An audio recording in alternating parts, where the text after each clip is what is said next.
Hello जी, नमस्कार। फटाफट से क्लास में आइएगा और एक बार मुझे कंफर्म करिए वॉइस और वीडियो सभी को क्लियर है क्या?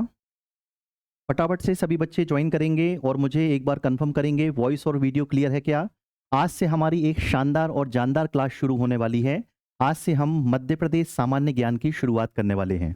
तो फटाफट से सभी बच्चे जुड़िएगा और एक बार मुझे कमेंट करके बताइए वॉइस और वीडियो सभी को क्लियर है क्या? गुड मॉर्निंग, नमस्कार। फटाफट से आ जाइए।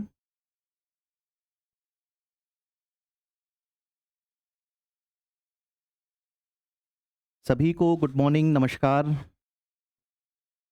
एक बार फटाफट से मुझे कंफर्म करिए वॉइस और वीडियो सभी को क्लियर पहुंच रहा है क्या?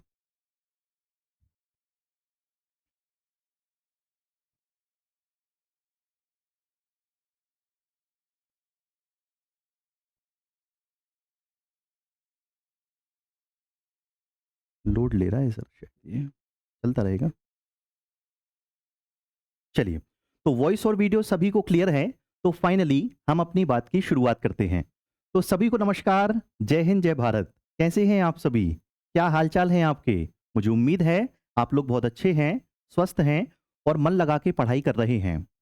प्यारे बच्चों, जैसा कि आप सभी जानते हैं कि आपके एग्जाम में मध्य प्रदेश सामान्य ज्ञान एक महत्वपूर्ण विषय के रूप में रखा गया है और यदि आप अपने एग्जाम में सफलता प्राप्त करना चाहते हैं तो ये विषय आपके लिए महत्वपूर्ण भूमिका का निर्वहन करेगा, क्योंकि यदि आप यहाँ पर अच्छे मार्क्स लेकर के आते हैं तो निश्चित रूप से एग्जाम में सफलता आपको मिलने वाली है।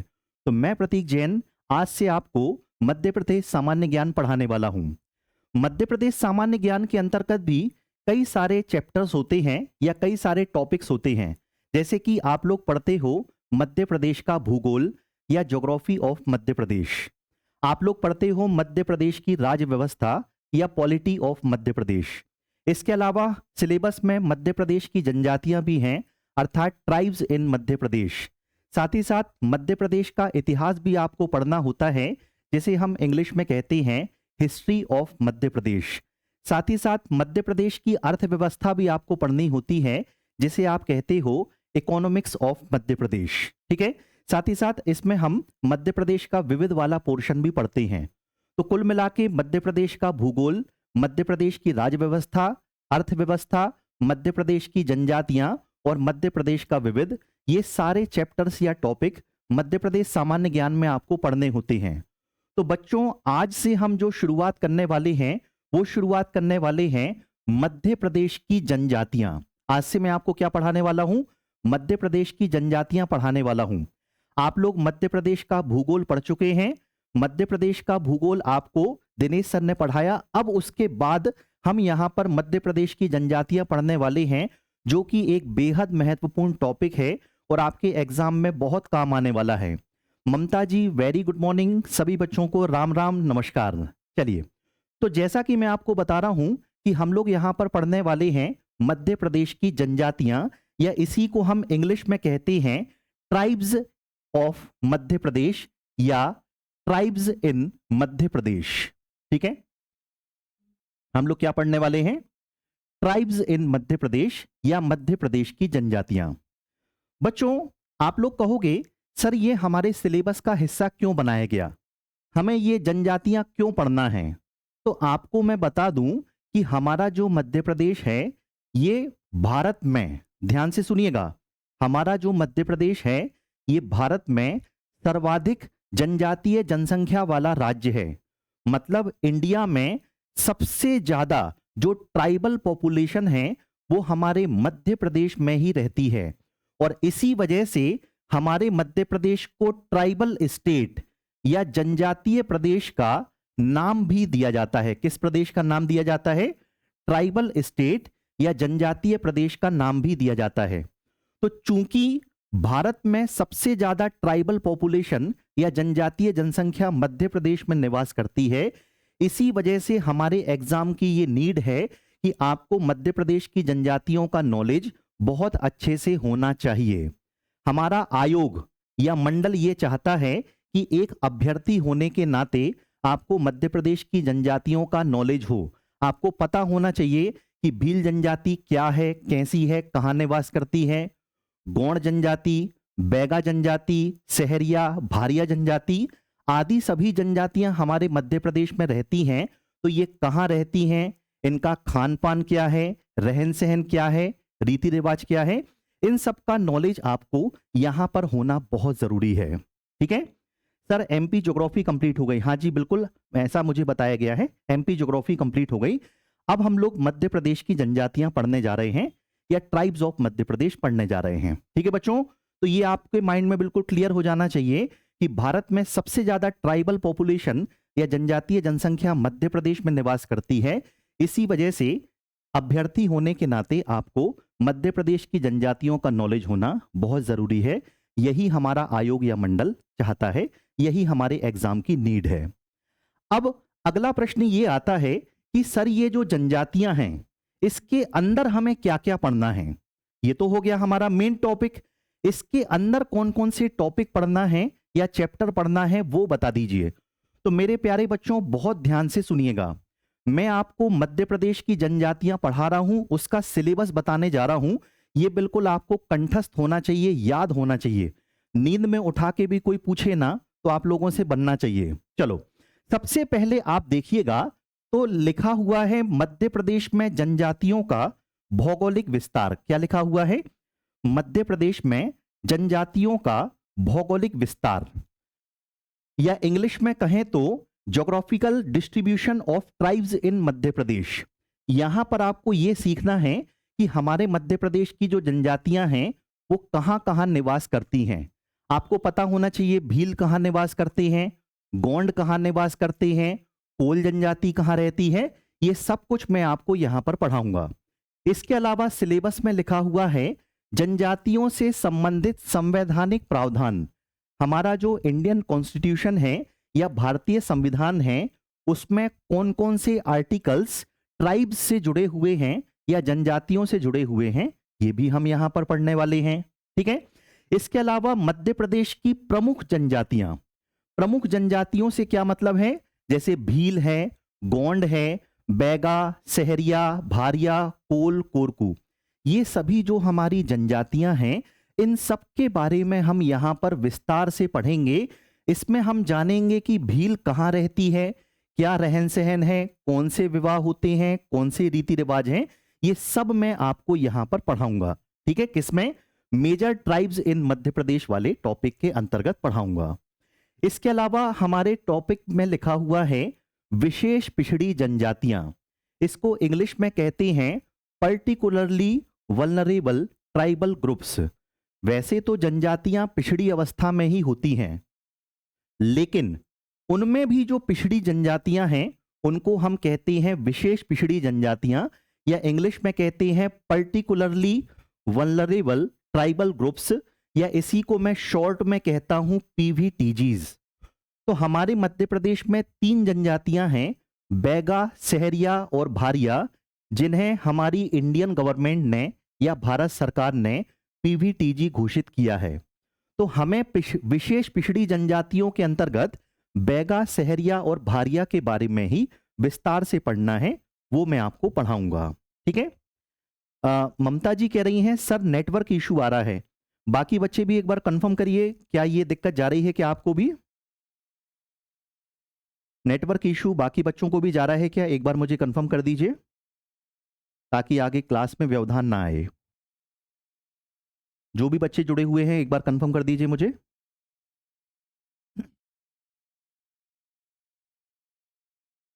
चलिए आगे बढ़े।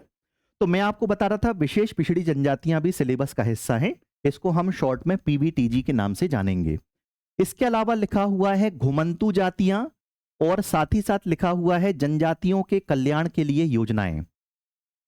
कह सकते हो नोमैटिक ट्राइब्स, और कह सकते हो schemes for the welfare of tribes. हमारे मध्य प्रदेश में कई सारी घुमंतू जातियां रहती हैं। घुमंतू जातियों का मतलब होता है जो एक स्थान से दूसरे स्थान पर लगातार अपना स्थान परिवर्तित करती रहती हैं, उन्हें घुमंतू जातियां कहते हैं। तो एमपी में कौन कौन सी घुमंतू जातियां हैं ये हम पढ़ेंगे, और साथ ही साथ welfare schemes for tribes in Madhya Pradesh. आप सभी जानते हैं मध्य प्रदेश सरकार जो है ये जनजातियों के कल्याण के लिए या उनके वेलफेयर के लिए कई सारी योजनाएं चलाती है, तो उन सभी योजनाओं का नाम भी आपको यहाँ पे पता होना चाहिए। ये भी हमारे सिलेबस का हिस्सा है। इसके बाद आगे आप देख रहे हो सिलेबस में लिखा हुआ है मध्य प्रदेश की जनजातीय संस्कृति। जनजातीय संस्कृति का क्या मतलब है? कैलाश पटेल जी कह रहे हैं हाँ, नेटवर्क इशू आ रहा है, एक मिनट। क्या अभी भी आ रहा है क्या?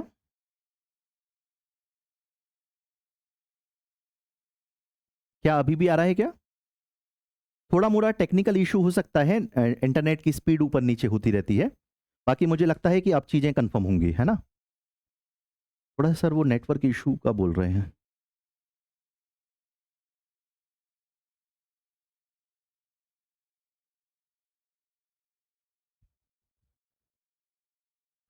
हाँ चलिए, तो हम अपनी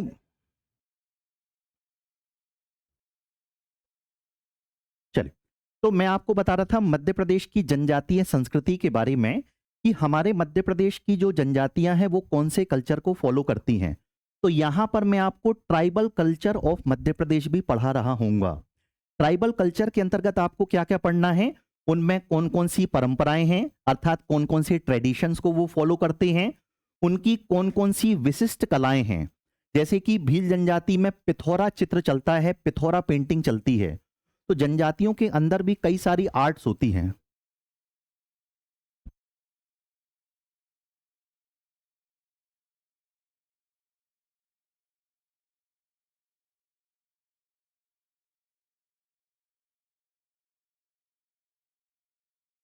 चलिए चलिए, तो मेरे प्यारे बच्चों, मैं आपको बता रहा था कि मध्य प्रदेश की जनजातीय संस्कृति के अंतर्गत हमें क्या क्या पढ़ना है। तो एक तो मैंने आपको बताया परंपराएं, जनजातियां कौन कौन से ट्रेडिशंस को फॉलो करती हैं वो हम पढ़ेंगे। मध्य प्रदेश की जनजातियों की विशिष्ट कलाएं, जैसे कि भील जनजाति में पिथौरा पेंटिंग बनाई जाती है। तो पिथौरा पेंटिंग क्या हो जाएगी? भील जनजाति की विशिष्ट कला या स्पेशलाइज्ड आर्ट। तो हर जनजाति में कोई ना कोई आर्ट होती है, वो भी हम यहाँ पे पढ़ेंगे। इसके अलावा जनजातियां कौन कौन से त्योहार मनाती हैं, कौन कौन से उत्सव मनाती हैं, या ये कहें कि फेस्टिवल्स इनके अंतर्गत कौन कौन से मनाए जाते हैं। भीलों में कौन से फेस्टिवल्स हैं, कौन से त्योहार हैं, कौन से उत्सव हैं, ये सब हम पढ़ रहे होंगे। इसके अलावा जनजातियों के द्वारा कौन कौन सी भाषा बोली जाती है, बोलियां बोली जाती हैं, dialects of tribes in Madhya Pradesh, ये सब हम पढ़ेंगे। और जनजातीय साहित्य मतलब ट्राइब्स का जो लिटरेचर है उसके बारे में भी हमें नॉलेज होना चाहिए। तो ट्राइबल कल्चर के अंतर्गत हमें परंपराएं पढ़ना है, विशिष्ट कलाएं पढ़ना है, त्योहार, उत्सव, भाषा, बोली और साहित्य, ये सब कुछ हम जनजातियों के संदर्भ में यहां पर पढ़ रहे होंगे। ये वाली बात ध्यान रखना, ठीक है? चलो, फिर अगला हमें क्या पढ़ना है भैया? अगला हमको पढ़ना है मध्य प्रदेश की जनजातियों का भारत के स्वतंत्रता आंदोलन में योगदान, contribution of tribes of Madhya Pradesh in India's independence movement. मतलब हमारे मध्य प्रदेश की जनजातियों में कई सारे ऐसे व्यक्तित्व हुए हैं या पर्सनालिटीज हुई हैं या क्रांतिकारी हुए हैं जिन्होंने भारत के स्वतंत्रता आंदोलन में या इंडिपेंडेंस मूवमेंट में बढ़ चढ़कर हिस्सा लिया है और अंग्रेजों को नाको चने चबवाए हैं। जैसे कि आप लोगों ने टंट्या भील का नाम सुना होगा, है ना? इसके अलावा आप लोगों ने रघुनाथ मंडलोई का नाम सुना होगा, रानी दुर्गावती का नाम सुना है ना? भीमा नायक का नाम सुना है, खाज्या नायक है। तो ये सभी ऐसे जनजातीय व्यक्तित्व हैं या ट्राइबल पर्सनालिटीज हैं जिन्होंने भारत के स्वतंत्रता आंदोलन में, इंडियन इंडिपेंडेंस मूवमेंट में पार्टिसिपेट किया है और अंग्रेजों से लड़ाई लड़ी है, संघर्ष किया है। तो उन सब का जो योगदान है, कंट्रीब्यूशन है, वो भी आपको यहां पर पढ़ना है। और राज्य के प्रमुख जो जनजातीय व्यक्तित्व हैं, एमपी में जो फेमस ट्राइबल पर्सनालिटीज हैं, उन सब के बारे में भी मैं आपको यहां पे पढ़ाऊंगा। साथ ही साथ फिर हमें पढ़ना है मध्य प्रदेश में जनजातियों से संबंधित प्रमुख संस्थान, ट्राइब्स से रिलेटेड कौन कौन से इंस्टीट्यूशंस एमपी में काम कर रहे हैं, उन सब के बारे में आपको यहां पे पढ़ना है। इसके अलावा जनजातियों से संबंधित जो हमारे संग्रहालय हैं या म्यूजियम्स हैं, है ना? कई सारे म्यूजियम्स जनजातियों से संबंधित हैं। जैसे आप भोपाल में चले जाइए तो इंदिरा गांधी राष्ट्रीय मानव संग्रहालय है भोपाल में, वहां पे भी आपको जनजातियों से संबंधित कई सारे चित्र और वस्तुएं देखने को मिल जाती हैं। इसके अलावा ट्राइबल म्यूजियम भी भोपाल में है, जनजातीय संग्रहालय भी भोपाल में है, वहां पर भी आपको कई सारी ट्राइब से रिलेटेड वस्तुएं या चित्र आदि देखने को मिल जाती हैं। तो कौन कौन से ट्राइबल म्यूजियम्स हैं वो सब हम यहाँ पे पढ़ेंगे, और जनजातियों से संबंधित जो पब्लिकेशंस है या प्रकाशन है वो भी हम पढ़ेंगे। जनजातियों से रिलेटेड कौन कौन सी मैगजीन्स हैं या कौन कौन सी बुक्स हैं वो भी आपको यहाँ पर पढ़ना है। क्लियर बात समझ में आ गई? तो जनजातियों से संबंधित जो इंस्टीट्यूशंस हैं या म्यूजियम्स हैं या पब्लिकेशंस हैं, मैगजीन आदि हैं, वो सब हम यहाँ पर पढ़ने वाले हैं। और सबसे लास्ट लाइन में लिखा हुआ है मध्य प्रदेश की लोक संस्कृति एवं लोक साहित्य, या इंग्लिश में कहें तो folk culture and folk literature of Madhya Pradesh. ये वाला जो पॉइंट लिखा हुआ है ये जनजातियों से संबंधित ना होकर संपूर्ण मध्य प्रदेश के लोगों से संबंधित है। मतलब कह सकते हो एमपी का यहां पे आपको पढ़ना है आर्ट एंड कल्चर, है ना। ये विशेष जनजातियों के संदर्भ में ना होकर के संपूर्ण मध्य प्रदेश के संदर्भ में है, और जनजातियां तो इसके अंदर कवर हो ही जाएंगी। तो मध्य प्रदेश की लोक संस्कृति मतलब यहां पे एमपी का आर्ट एंड कल्चर पढ़ना है। इसमें हम जानेंगे कि हमारे मध्य प्रदेश में कौन कौन से लोक नृत्य किए जाते हैं या फोक डांस किए जाते हैं, है ना। कौन कौन से एमपी में लोक गीत गाए जाते हैं या फोक सॉन्ग्स गाए जाते हैं, वो सब हम यहाँ पे पढ़ेंगे। इसके अलावा एमपी में कौन कौन से फोक ड्रामा हैं या एमपी में कौन कौन से लोक नाट्य हैं, ये सब हम यहाँ पे पढ़ेंगे।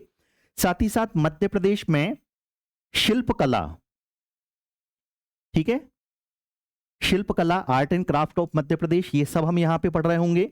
इसके अलावा मध्य प्रदेश के मेले, फेयर्स, मध्य प्रदेश के संग्रहालय आदि, है ना। मध्य प्रदेश में कौन कौन से समारोह होते हैं। इसके अलावा मध्य प्रदेश की लोक चित्रकला, folk painting, folk painting, Madhya Pradesh की लोक चित्रकला, ये सब पॉइंट्स जो है ना बच्चों, ये किसके अंदर आने वाले हैं, आपके मध्य प्रदेश की लोक संस्कृति के अंतर्गत आने वाले हैं। मतलब इसके अंदर मैं आपको एमपी का आर्ट एंड कल्चर पढ़ाने वाला हूं। आर्ट एंड कल्चर में फोक डांस अर्थात लोक नृत्य, फोक सॉन्ग्स अर्थात लोक गायन या लोकगीत कह सकते हो, फोक ड्रामा अर्थात लोक नाट्य पढ़ने वाले हैं, लोक चित्रकला अर्थात फोक पेंटिंग पढ़ने वाले हैं, शिल्पकला art and craft Madhya Pradesh का, इसके अलावा मेले, संग्रहालय, समारोह वगैरह, ये सब कुछ हम जो पढ़ते हैं वो मध्य प्रदेश की लोक संस्कृति के अंतर्गत पढ़ते हैं। ये सब मैं आपको पढ़ाऊंगा। ये जनजातियों के संदर्भ में भी हो जाएगा और संपूर्ण मध्य प्रदेश के संदर्भ में पढ़ना है ना। और मध्य प्रदेश में जो लोक साहित्य है या फोक लिटरेचर है वो सब हम पढ़ेंगे। जैसे संत सिंगा जी हैं, घाघ हैं, जगनिक हैं, ईसुरी हैं, ये सब मध्य प्रदेश के लोक साहित्यकार हैं। तो इन्होंने कौन कौन सा साहित्य लिखा हुआ है, लिटरेचर लिखा हुआ है, वो भी मैं आपको यहाँ पे पढ़ाऊंगा। ठीक है।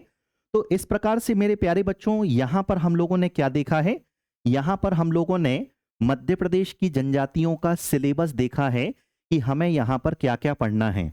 भौगोलिक विस्तार पढ़ना है, संवैधानिक प्रावधान पढ़ना है, प्रमुख जनजातियां डिटेल में पढ़ना है, विशेष पिछड़ी जनजातियां, घुमंतु जातियां पढ़ना है, जनजातियों के लिए कौन कौन सी वेलफेयर स्कीम्स हैं वो सब मैं आपको पढ़ाऊंगा। जनजातीय संस्कृति में परंपराएं, विशिष्ट कलाएं, त्योहार, उत्सव, भाषा, बोली, साहित्य, ये सब हम पढ़ेंगे। इसके अलावा जनजातीय व्यक्तित्वों का भारत के स्वतंत्रता आंदोलन में क्या योगदान रहा, ये हम पढ़ रहे हैं। राज्य के प्रमुख जनजातीय व्यक्तित्व में आपको पढ़ाऊंगा, और साथ ही साथ जनजातियों से संबंधित जो इंस्टीट्यूट्स हैं या म्यूजियम हैं या जो पब्लिकेशंस हैं वो सब हम यहाँ पे पढ़ेंगे। और लास्ट में मैं आपको एमपी का आर्ट एंड कल्चर पढ़ाऊंगा और लिटरेचर पढ़ाऊंगा। ठीक है।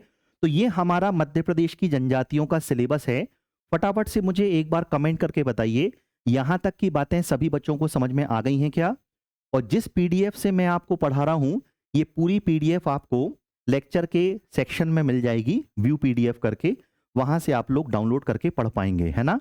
तो चाहे तो आप लोग साथ में नोट्स बना सकते हैं और साथ ही साथ आप लोग सुनते चलिए और फिर क्लास के बाद डाउनलोड करके भी पढ़ाई कर सकते हैं, जैसा आपको ठीक लगे। फटाफट से मुझे कमेंट करके बताइए यहां तक की बात समझ में आ गई है क्या।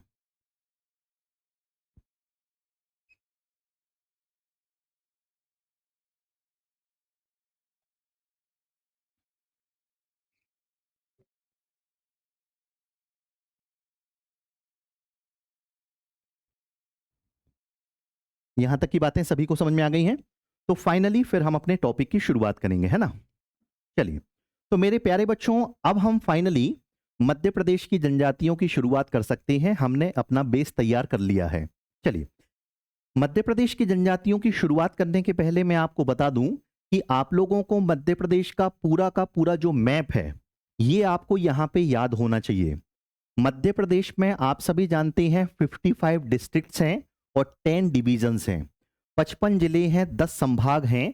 तो आप लोगों के दिमाग में ये वाला जो मैप है या नक्शा है, ये बिल्कुल छपा हुआ होना चाहिए। यदि मैं आपसे पूछता हूं मुरैना कहाँ पे है, तो आपका सीधा दिमाग जाना चाहिए सर ये है मुरैना। यदि मैं आपसे पूछता हूं कि विदिशा कहाँ पे है, तो आपके दिमाग में आना चाहिए सर ये दिख रहा है विदिशा। नीमच कहाँ पे है, तो आपके दिमाग में दिखना चाहिए कि सर ये क्या है, आपका नीमच है। ठीक है, तो बिल्कुल माइंड में नक्शा तैयार होना चाहिए। आप लोगों ने एमपी ज्योग्राफी पढ़ रखी है, तो मैं ऐसा मान के चल रहा हूं कि ये पूरा नक्शा आपको याद है। यदि मैं पूछूं मंडला कहाँ पे है, तो देखो ये दिख रहा है मंडला, है ना? मैं पूछूं बैतूल कहाँ पे है, तो सर देखो ये दिख रहा है बैतूल।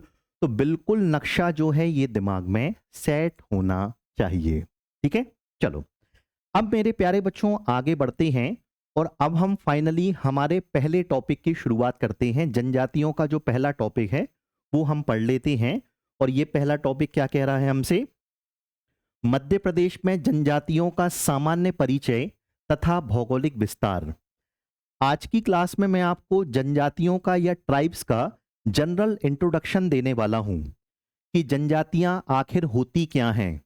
भारत के संविधान में जनजातियों की चर्चा या डिस्कशन कहाँ पे किया गया है, वो सब मैं आपको यहाँ पे पढ़ाऊंगा।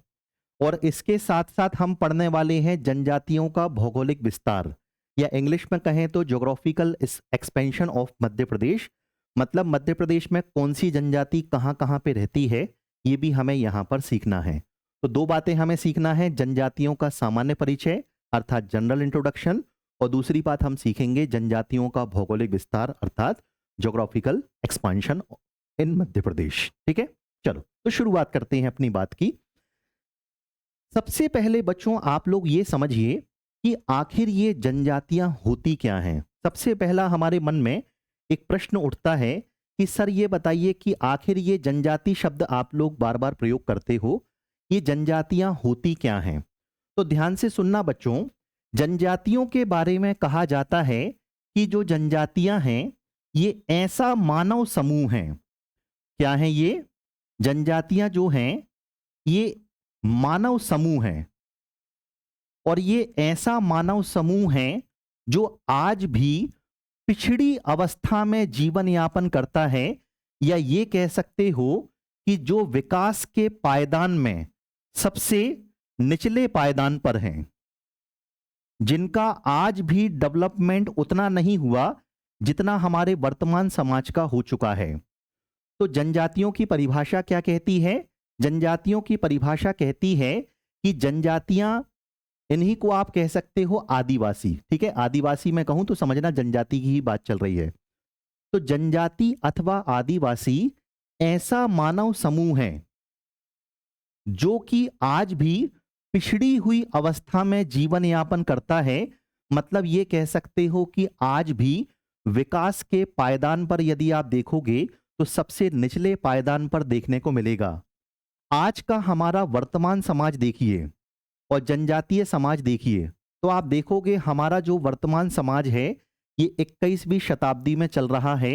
हम साइंस में काफी प्रगति कर चुके हैं, सामाजिक रूप से, आर्थिक रूप से, राजनीतिक रूप से हमारा जो ये समाज है ये काफी आगे बढ़ चुका है।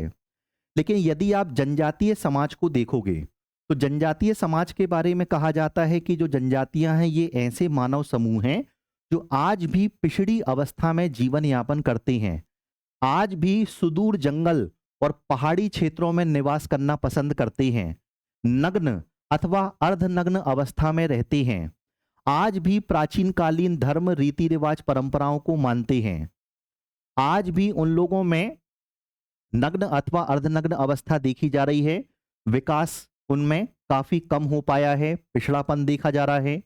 तो ऐसा जो हमारा मानव समूह है उसी को हम क्या कहते हैं? जनजातियां कहते हैं। क्लियर बात समझ में आ गई? तो क्या कहोगे परिभाषा में? जनजाति अथवा आदिवासी ऐसा मानव समूह है जो आज भी विकास के सोपान में सबसे निचले पायदान पर है। आज भी वो लोग पिछड़ी अवस्था में जीवन यापन कर रहे हैं। जनजातियां क्या हैं, क्या क्या विशेषताएं हैं, क्या क्या कैरेक्टरिस्टिक्स हैं? तो याद रखिएगा, जो जनजातियां होती हैं ये निश्चित भौगोलिक क्षेत्र में निवास करती हैं। निश्चित भौगोलिक क्षेत्र मतलब आप देखना कि दुर्गम वनों में या जंगलों में इनका निवास देखा जाता है, या आप देखना माउंटेन एरियाज में या पहाड़ी क्षेत्रों में आपको इनका निवास देखने को मिलेगा। आज भी ये शहरी क्षेत्रों से अलग अपना जीवन यापन करती हैं।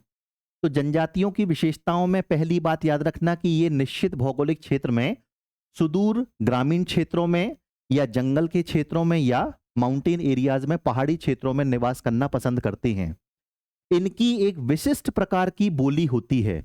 जैसे हम और आप हिंदी में बात कर रहे हैं, घर में भी हिंदी चल जाती है, लेकिन इनकी यदि हम बात करें तो इनकी खुद की एक ट्राइबल डायलेक्ट होती है या जनजातीय बोली होती है, जिसमें ये लोग आपस में चर्चा करते हैं। हम और आप तो समझ ही नहीं पाएंगे। साथ ही साथ ये लोग आज भी आदिकालीन धर्म, रीति रिवाज, परंपराओं को मानते हैं। मतलब आप देखोगे कि प्राचीन काल के समय पर जो धर्म थे, रीति रिवाज थी, परंपराएं थी, पुरातन परंपराएं जिनको आप कह सकते हो, ये लोग आज भी फॉलो कर रहे हैं। हमारे समाज में आप देखोगे तो लगातार परिवर्तन आया है, समय के साथ चीजें बदली हैं, लेकिन ये लोग आज भी क्या कर रहे हैं? आदिकालीन धर्म, रीति रिवाज, परंपराओं को मान रहे हैं। साथ ही साथ सामाजिक, आर्थिक और शैक्षणिक रूप से इनमें हमें पिछड़ापन देखने को मिलता है। सामाजिक मतलब सोशली ये लोग काफी बैकवर्ड हैं, पिछड़ी अवस्था में हैं। आर्थिक मतलब इकोनॉमिकली भी काफी पिछड़ी अवस्था में हैं।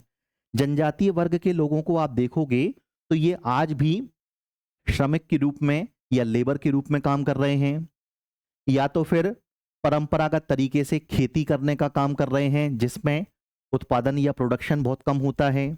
आज भी जंगलों में जाते हैं, वनोपज का संग्रहण करते हैं, है ना, या मछली पकड़ना, शिकार करना, ये इनके मुख्य व्यवसाय होते हैं। तो आज भी कह सकते हो कि ये इकोनॉमिकली काफी वीक हैं या आर्थिक रूप से पिछड़े हुए हैं। साथ ही साथ शैक्षणिक रूप से बात करें कि भैया इनमें एजुकेशन का क्या लेवल है, तो आज भी इनमें एजुकेशन कम पाई जाती है। आज भी इनमें एजुकेशन का अभाव पाया जाता है। हालांकि सरकार लगातार प्रयास कर रही है, उसके बावजूद भी आपको इनमें एजुकेशन कम देखने को मिलेगी, लिटरेसी रेट कम देखने को मिलेगा। ठीक है। साथ ही साथ मैंने बताया कि जो जनजातियां होती हैं ये नग्न अथवा अर्धनग्न अवस्था में रहती हैं, है ना। साथ ही साथ आप देखोगे जनजातियों में खुद की पंचायत होती है। गांव में आप जाना, जहां पे जनजातीय गांव हैं, वहां पे उनकी खुद की पंचायत होती है, और उसमें यदि कोई झगड़ा, वाद विवाद होता है तो वहीं पे वो लोग निपटारा कर लेते हैं। उनको ज्यादा थाने वाने जाने की जरूरत नहीं पड़ती। तो ये सब विशेषताएं किसमें पाई जाती हैं बच्चों? हमारी जनजातियों में पाई जाती हैं। ये आपको ध्यान रखना है। क्लियर हो गई बात? तो रिपीट कर रहा हूं मैं, ध्यान से सुनना। कोई भी पूछे, जनजातियां ऐसे मानव समूह हैं जो विकास के सोपान में सबसे निचले पायदान पर हैं या पिछड़ी हुई अवस्था में हैं। ये निश्चित भौगोलिक क्षेत्र में निवास करते हैं, दुर्गम वनों, जंगलों और पहाड़ी क्षेत्रों में निवास करना पसंद करते हैं। इनकी खुद की बोली होती है, रीति रिवाज, धर्म, परंपराएं इनके खुद के होते हैं जो पुरातनपंथी आज भी हैं। साथ ही साथ सामाजिक, आर्थिक और शैक्षणिक रूप से, मतलब सोशली, इकोनॉमिकली और एजुकेशनल, यदि आप देखोगे तो इनमें बैकवर्डनेस देखने को मिलेगी या पिछड़ापन देखने को मिलेगा। आज भी नग्न अथवा अर्धनग्न अवस्था में रहते हैं। तो ये सभी विशेषताएं आपको जनजातियों में देखने को मिलेंगी। और खास बात क्या है, हमारा जो मध्य प्रदेश है ये जनजातीय जनसंख्या में सबसे पहले नंबर पे आता है। देश में सबसे ज्यादा ट्राइबल पॉपुलेशन मध्य प्रदेश में ही निवास करती है, इसलिए हम ये वाला टॉपिक पढ़ रहे हैं। ठीक है, चलो अब अगला पॉइंट जो मोस्ट इंपॉर्टेंट है, यदि आपसे कोई पूछता है कि हमारा जो इंडियन कॉन्स्टिट्यूशन है या भारतीय संविधान है, इसमें जनजातियों की चर्चा कहां पे की गई है, डिस्कशन कहां पे किया गया है, प्रोविजंस कहां पे किए गए हैं, तो आपको यहां पर दो आर्टिकल याद रखने हैं। एक आर्टिकल याद रखना है आर्टिकल 366 सेक्शन 25, और एक आपको याद रखना है आर्टिकल 342। ये मोस्ट इंपॉर्टेंट आर्टिकल हैं जो कि आपको ध्यान रखना है कि यदि आप इंडियन कॉन्स्टिट्यूशन में अनुच्छेद 366 खंड 25 पढ़ोगे तो ये आपके जनजातियों से संबंधित है, और आर्टिकल 342 पढ़ोगे तो ये भी हमारे जनजातियों से ही संबंधित है। यदि आप लोग आर्टिकल 366 सेक्शन 25 पढ़ते हो तो उसमें साफ साफ लिखा हुआ है कि जनजातियों से तात्पर्य उन जनजातीय समुदायों अथवा जनजातीय समुदायों के अंशों या समूहों से है जो संविधान के अनुच्छेद 342(1) में अनुसूचित जनजातियों के रूप में माने गए हैं। मतलब कहने का यह है कि आर्टिकल 366 सेक्शन 25 में लिखा हुआ है कि जनजातियां कौन हैं? जनजातियां वही हैं जो आर्टिकल 342 में जनजातियों के रूप में मान ली गई हैं। क्लियर बात समझ में आ गई? आर्टिकल 342 में जिन जातियों को जनजातियों के रूप में मान लिया गया है वही क्या कहलाती हैं? जनजातियां कहलाती हैं। ऐसा यहां पर कहा जा रहा है। ठीक है, तो constitution of India, tribes means such tribal communities are parts are groups of within tribal communities as are deemed under article 342(1) to be scheduled tribes for the purpose of this constitution। मतलब भारत के संविधान में जो अनुच्छेद 342(1) है उसमें जिन जातियों को जनजातियां मान लिया गया है वही क्या मानी जाती हैं? जनजातियां मानी जाती हैं।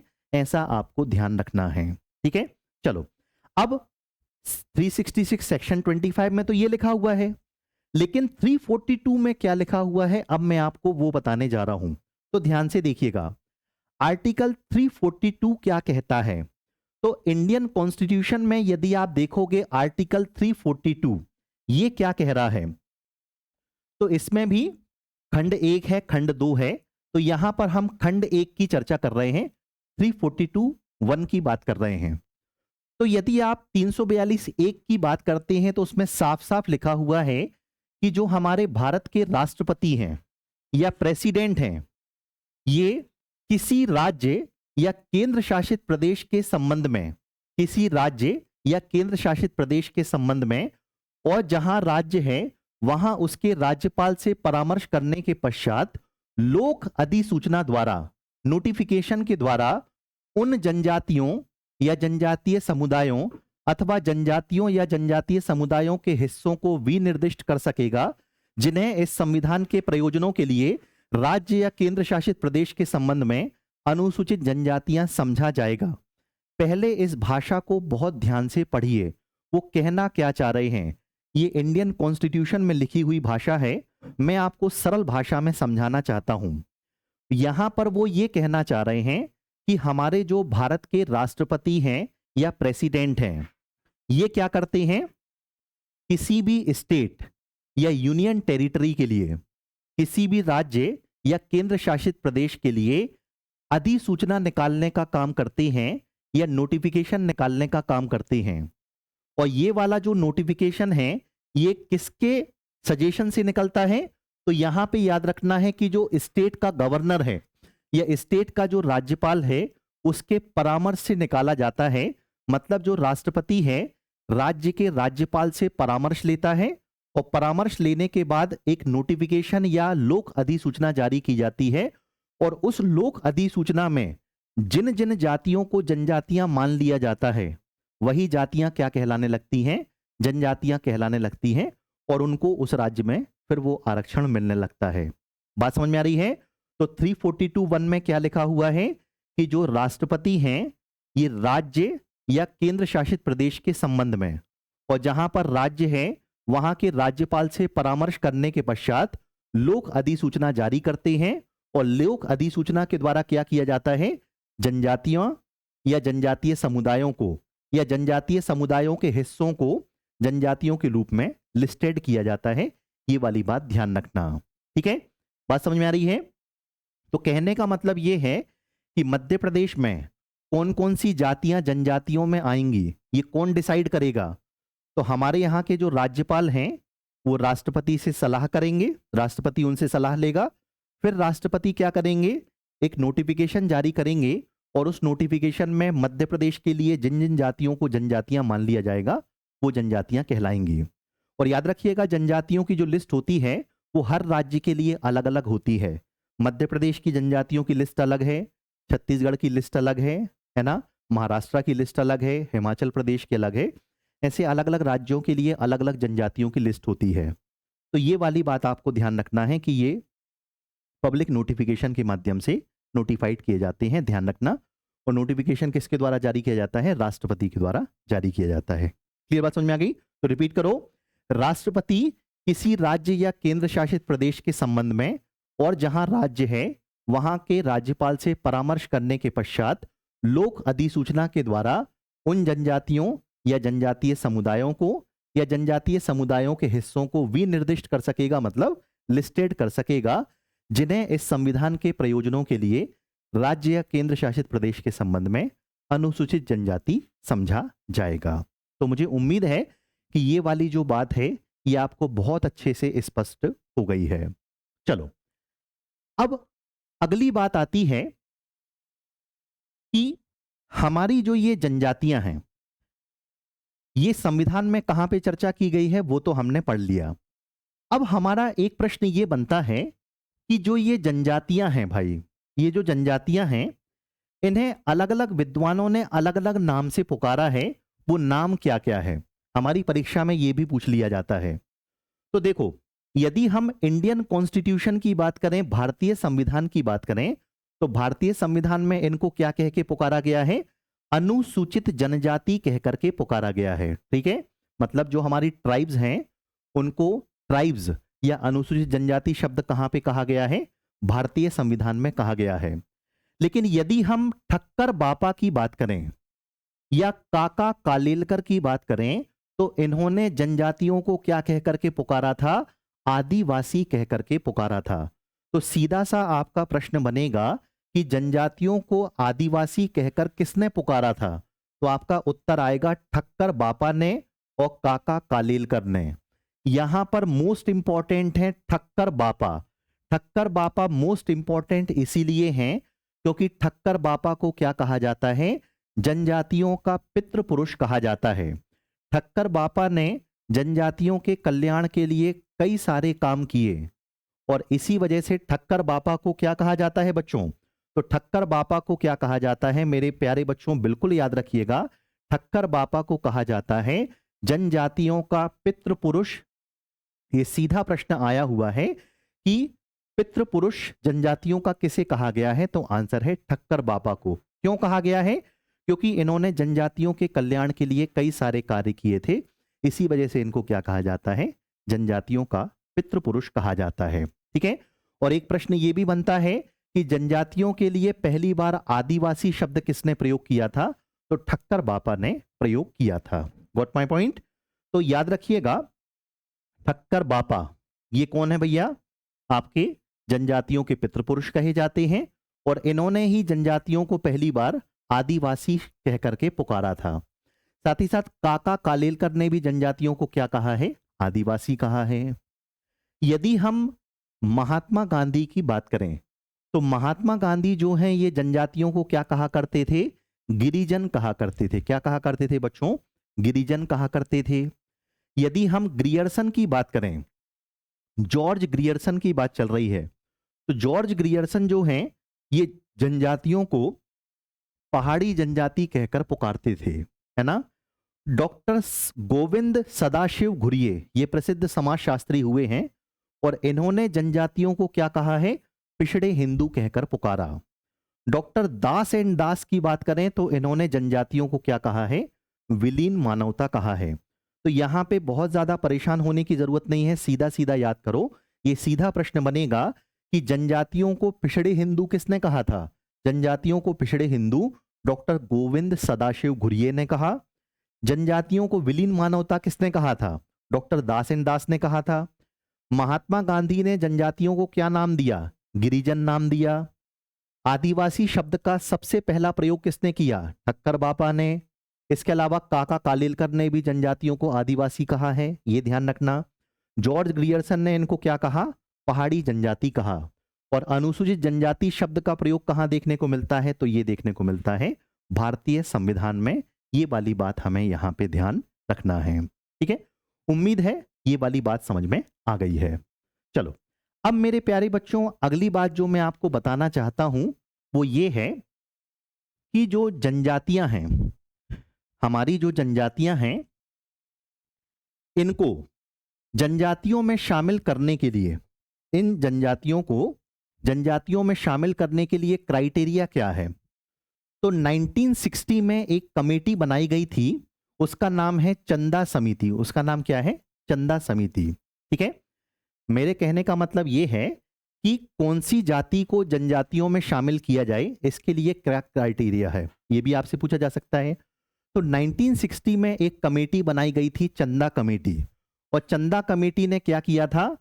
सुझाव दिए थे, रिकमेंडेशंस दिए थे कि अनुसूचित जनजाति में किसी भी जाति या समुदाय को यदि शामिल करना है तो हमें 5 मानदंडों को निर्धारित करना होगा या इनको देखना होगा। यदि किसी भी जाति में ये 5 मानदंड पाए जा रहे हैं, ठीक है, यदि किसी भी जाति में ये 5 मानदंड पाए जा रहे हैं तो समझ जाओ वो क्या है भैया, शेड्यूल्ड ट्राइब है। ऐसा उन्होंने अपने रिकमेंडेशंस में बताया। तो चंदा कमेटी कब बनाई गई थी? 1960 में बनाई गई थी। और चंदा कमेटी ने क्या कहा था कि अनुसूचित जनजाति में यदि किसी भी जाति या समुदाय को शामिल करना है तो 5 मानदंडों को निर्धारित करना होगा, या यदि किसी जाति में ये 5 मानदंड देखने को मिल जाएं तो समझ जाना वो क्या है, शेड्यूल्ड ट्राइब है, जनजाति है। सबसे पहला क्या है भैया, ये एग्जाम में आया हुआ प्रश्न है। पहला है भौगोलिक अलगाव या ज्योग्राफिकल आइसोलेशन। मैंने आपको बताया कि जो हमारी जनजातियां होती हैं ये शहरी क्षेत्रों में निवास करना पसंद नहीं करती।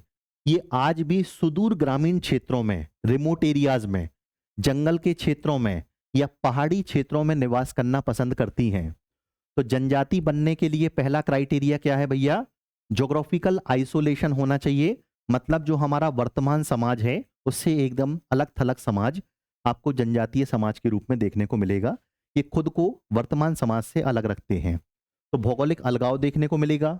ठीक है, इसके अलावा इनकी विशेष संस्कृति है, मतलब इनके जो ट्रेडिशंस हैं, कल्चर है, वो वर्तमान समाज से एकदम अलग देखने को मिलेगा।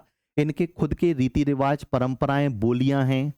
तो यदि आप देखें कि किसी जाति समाज में एक अलग कल्चर है तो वो भी जनजातियां कहलाने लायक है।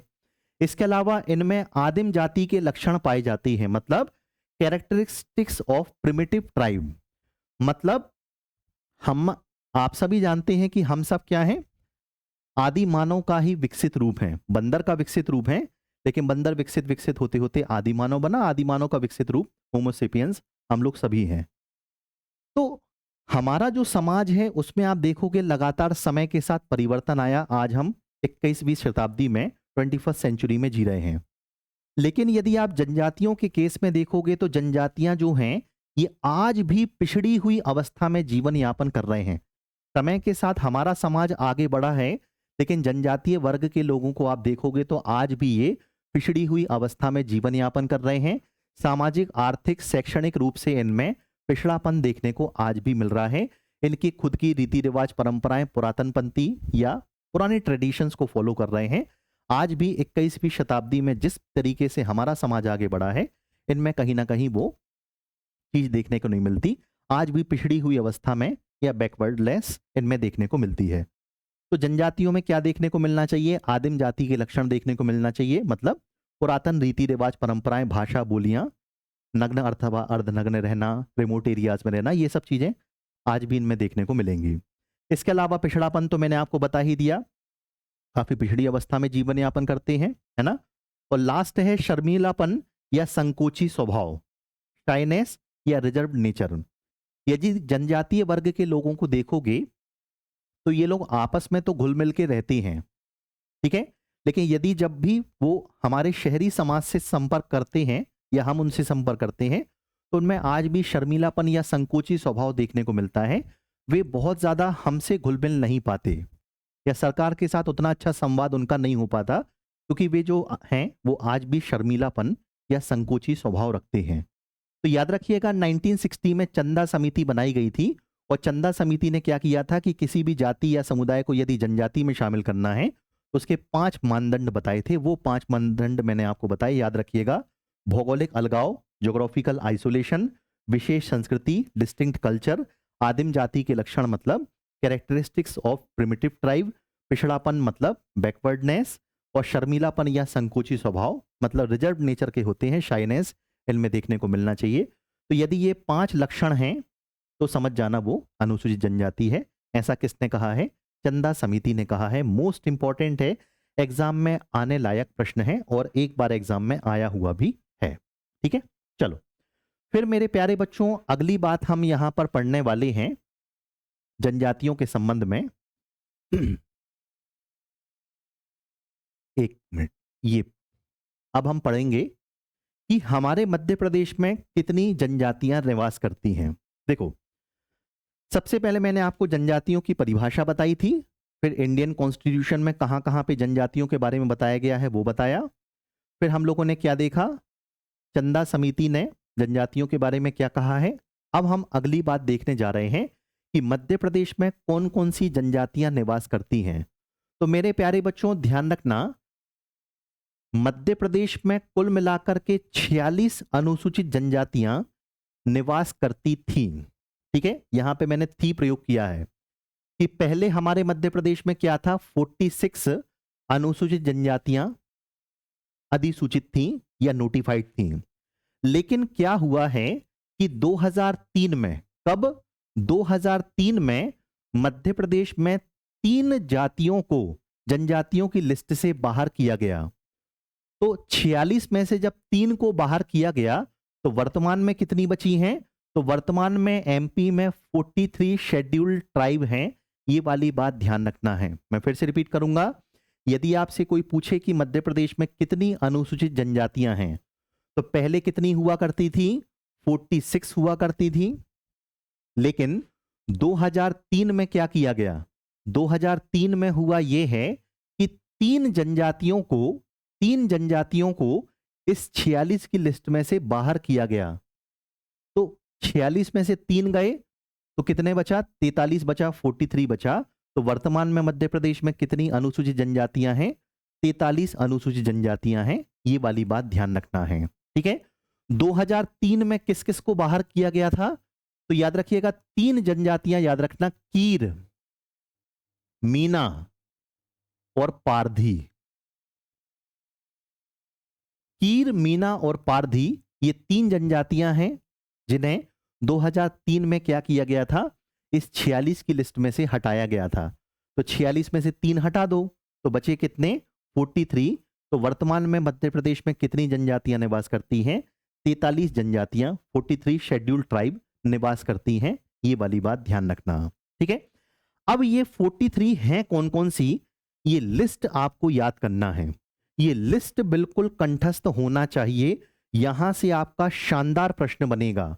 तो मध्य प्रदेश में कौन कौन सी अधिसूचित जनजातियां हैं या कौन कौन सी नोटिफाइड शेड्यूल्ड ट्राइब्स हैं, उनकी लिस्ट मैं आपको बताने जा रहा हूं। अभी के अभी आप लोग मेरे साथ याद करेंगे, अभी के अभी याद करना है। चलो, सबसे पहला याद करो, अगरिया। क्या भैया? अगरिया। ध्यान से सुनना, घर पे बैठे बैठे 3 बार बोलना। सबसे पहला है भैया अगरिया। ठीक है, दूसरा है आंध। क्या? आंध। ठीक है, फिर है बैगा, फिर है भैना। क्या? भैना। फिर अगला है भारिया। भारिया, भूमिया, भुईहार, भूमिया, भूमिया, भारिया, पालिहा, पांडो। ये सब क्या है? एक ट्राइबल ग्रुप है और ट्राइबल ग्रुप में मेन जो है वो है भारिया। तो मेनली भारिया को याद रखिएगा। किसको याद रखिएगा? भारिया को। और ये जो भूमिया, भुईहार, भूमिया, भारिया, पालिहा, पांडो, ये जो दिख रहा है ना, ये सब भारिया जनजाति की ही उपजातियां हैं। ठीक है, तो यदि आप ये भूल रहे हो तो कोई बात नहीं, लेकिन भारिया जरूर याद रखिएगा। ठीक है, जब भी आपको ये इस तरीके के बहुत सारे नाम देखने को मिले तो समझ जाना वो एक ट्राइबल ग्रुप है या जनजातीय समूह है। उसमें पहला वाला नाम जरूर याद रखिएगा क्योंकि वो मुख्य जाति है और उसके अंदर ये उपजातियां आ रही होती हैं। तो इसको मत भूलना, बाकी को यदि भूल जाओगे तो चल जाएगा। ठीक है, तो एक हमने याद की अगरिया, फिर है आंध, फिर बैगा, भैना और फिर है भारिया। और 6वें नंबर पे क्या लिखा हुआ है? भत्तरा। क्या लिखा हुआ है? भत्तरा। भैना, भारिया, भत्तरा, अगरिया, आंध, बैगा। 6 याद हो गई? उम्मीद है याद हो गई होंगी। फिर अगला देखो भैया, 6 याद हो गई। फिर अगला क्या है, 7वें नंबर पे क्या है, 7वें नंबर पे है भील मीना, भील, भील भिलाला बारेला पटालिया। ये सब क्या है भैया, भीलों की ही उपजातियां हैं। तो मुख्य रूप से किसका नाम याद रख लोगे, भील का नाम याद रख लोगे। भील तो हमारे मध्य प्रदेश की सबसे बड़ी जनजाति है ना। तो भील का नाम यहां पे याद रख लो। भिलाला बारेला पटालिया ये सब भीलों की ही उपजातियां हैं, ये ट्राइबल ग्रुप हो गया। फिर अगला है भील मीना, यहां पे भील थे, यहां पे भील मीना है। फिर अगला है भुंजिया। फिर अगला है बियार, बियार, यहां पे बड़ा आ है, यहां पे या में बड़ा आ है। फिर है बिंजवार, क्या है, बिंजवार। फिर है बिरहोर, बिरहुल। ठीक है। यहां पे आप कहोगे सर इतने सारे नाम हैं, याद रखने में दिक्कत हो रही है। बिल्कुल दिक्कत की कोई बात नहीं है। यहां पे केवल और केवल नाम से मैं आपको परिचित करा रहा हूं। जब मैं आपको इनकी डिटेल बताऊंगा ना, तो नाम अपने आप ही याद हो जाएंगे। लेकिन मैं चाहता हूं कि आप लोग एक एक बार दिमाग में रख लो कि कौन कौन सी जनजातियां मध्य प्रदेश में हैं, क्योंकि जनजातियां वाला टॉपिक ही पढ़ रहे हैं। तो भील, भील मीना, भुंजिया, बियार, बियार, बिंजवार, बिरहुल, बिरहोर। ठीक, 12 याद हो गई। चलो फिर आगे बढ़ो भैया। अगली कौन सी है, डामोर, डामरिया। ठीक है। यदि जनजातीय वर्ग के लोगों से आप जुड़े हो तो आप लोगों ने ये सरनेम जरूर सुना होगा। कई सारे जनजातीय वर्ग के लोग डामोर सरनेम लगाते हैं। तो डामोर, डामरिया ये भी जनजाति है। धनवार 14 नंबर, और 15 नंबर क्या है, गदाबा, गदवा। ठीक है। डामोर, डामरिया, फिर है धनवार, और फिर क्या है, गदावा, गदावा। ये भी मध्य प्रदेश की जनजातियां हैं। फिर अगला देखो, अगला है और मोस्ट इंपॉर्टेंट है गोंड। ठीक है। मध्य प्रदेश की सबसे बड़ी जनजाति है भील जनजाति। मध्य प्रदेश की सबसे बड़ी जनजाति है भील जनजाति। और सेकंड नंबर पे किसका नाम आता है, सेकंड नंबर पे गोंड जनजाति का नाम आता है। तो मध्य प्रदेश की दूसरी सबसे बड़ी जनजाति कौन सी है, तो मध्य प्रदेश की पॉपुलेशन के हिसाब से देखोगे तो दूसरी सबसे बड़ी जनजाति है गोंड जनजाति। और आप देख पा रहे हैं गोंड जनजाति के अंदर कई सारे नाम लिखे हुए हैं। तो ये सब जो नाम है ना, इसमें से प्रमुख प्रमुख मैं आपको बता दे रहा हूं, वो याद रखना। ये सब गोंडों की ही उपजातियां हैं। मतलब गोंड जो है ये एक बहुत बड़ा ट्राइबल ग्रुप है। तो मेनली तो आपको गोंड याद रखना है 16 नंबर। और ये सब जो दिख रहे हैं ना, ये गोंडों के अंदर ही आते हैं, कुछ अलग से नहीं है। तो गोंड जनजाति जरूर याद रखिएगा। इसी में आता है अरख, अर्राख, अगरिया, असुर, बड़ी मारिया, बड़ा मारिया, भटोला, भिम्मा, भूता। ठीक है। इसके अलावा कोयला भूता, कोलिया भूती, भार, बायसन हार्न, बायसन हार्न है ये, मारिया, छोटा मारिया, दंडामी मारिया, धूरू। ठीक है। इसके अलावा धुरवा, धोबा, धुलिया, दोरला, गायकी, गत्ता, मत्ती, गैता, गोंड गोवारी, हिलमारिया, कंडरा। ठीक है। कलंगा, खटोला, कोइतर, कोया, खिरवार, खिरवारा, कुचामारिया, कुचकी मारिया, माड़िया। फिर मारिया, माना, मन्नेवार, मोघ्या, मोगिया, मोंघ्या, मुड़िया, मुड़िया, नगारची, नागवंशी, ओझा, राजगोंड, सोनझारी, झरेका, थाटिया, थोटिया, बड़े मारिया, बड़े माड़िया, दरोई। अब आप कहोगे सर ये क्या बोले जा रहे हो, तो ध्यान रखिएगा, ये सभी जो मैंने आपके सामने नाम लिए हैं ये सब गोंडों के अंदर ही आते हैं। तो यदि आपको इतना सारा याद नहीं हो रहा है तो केवल आप इतना याद कर लो, 16 नंबर पे कौन है, गोंड है। ठीक है। कौन है भैया, गोंड है। बस इतना भी याद रख लो कि काम चल जाएगा। ये सब क्या है, गोंडों के अंदर ही आते हैं। ठीक है। तो नाम याद रख पाओ तो बहुत अच्छी बात है, नहीं तो गोंड तो याद रख ही लो। और इसमें से इंपॉर्टेंट मैं आपको बता दूं तो एक अगरिया याद कर लेना, इंपॉर्टेंट है। ठीक है। क्लियर बात समझ में आ रही है। इसके अलावा बिम्मा मोस्ट इंपॉर्टेंट है, ये याद रख लेना, ये भी गोंडों का ही हिस्सा मान लीजिए। कोयला भूता ये याद कर लीजिए, है ना। इसके अलावा मोस्ट इंपॉर्टेंट है आपका कोइतर, कोइतर मोस्ट इंपॉर्टेंट है ना। माड़िया ये इंपॉर्टेंट है, ये जरूर याद रखिएगा, है ना। माड़िया ये इंपॉर्टेंट है। जो जो इंपॉर्टेंट है वही बताऊंगा, माड़िया। ठीक है। इसके अलावा सोनझारी, झरेका ये भी गोंडों के अंदर ही आते हैं, राजगोंड याद रख लीजिए। और बड़े माड़िया, दरोई, बस। नगारची और नागवंशी। जितनों पे मैंने ये गोला लगाया है इतना भी याद रख लोगे ना तो भी आपका काम बनता हुआ दिखेगा। तो 16वें नंबर की मध्य प्रदेश की जनजाति कौन है? गोंड है, ये मैंने आपको बताया। और ये सब गोंडों की उपजातियां हैं, तो इंपॉर्टेंट इंपॉर्टेंट याद कर लेना, बाकी गोंड भी याद रखोगे तो काम चलता जाएगा, है ना। चलो 17 नंबर पे कौन है भैया? 17 नंबर पे है हलबा हलबी। क्या है? हलबा हलबी। 18 पे है कमार, मोस्ट इंपॉर्टेंट है, आगे चल के मैं आपको पढ़ाऊंगा कमार जनजाति के बारे में। इसके अलावा कारकू, यहां पे कारकू है, KAR, यहां पे क्या है बच्चों? कारकू है, कारकू, कारकू, ठीक। एक आएगी कोरकू, वो अलग है, और ये है कारकू, KAR है ना, KAR है, ठीक। फिर अगला कौन है भैया? 20 नंबर पे है कंवर, कंवर, कौर, चेरवा, राठिया, तंवर, चत्री, ठीक है। तो यहां पे मोस्ट इंपॉर्टेंट याद कर लीजिए कंवार जनजाति या कंवर जनजाति, ये इंपॉर्टेंट है, बाकी तो ये इसी के अंदर आने वाले पार्ट है। फिर अगला है 21 पे कीर जनजाति। यहां पे ध्यान से देखिए 21 पे लिखा हुआ है कीर जनजाति, और ये जो कीर जनजाति है इसमें साफ साफ लिखा हुआ है 8 जनवरी 2003 को इसको विलोपित कर दिया गया है, ओमिटेड कर दिया गया है, या इस लिस्ट से हटा दिया गया है।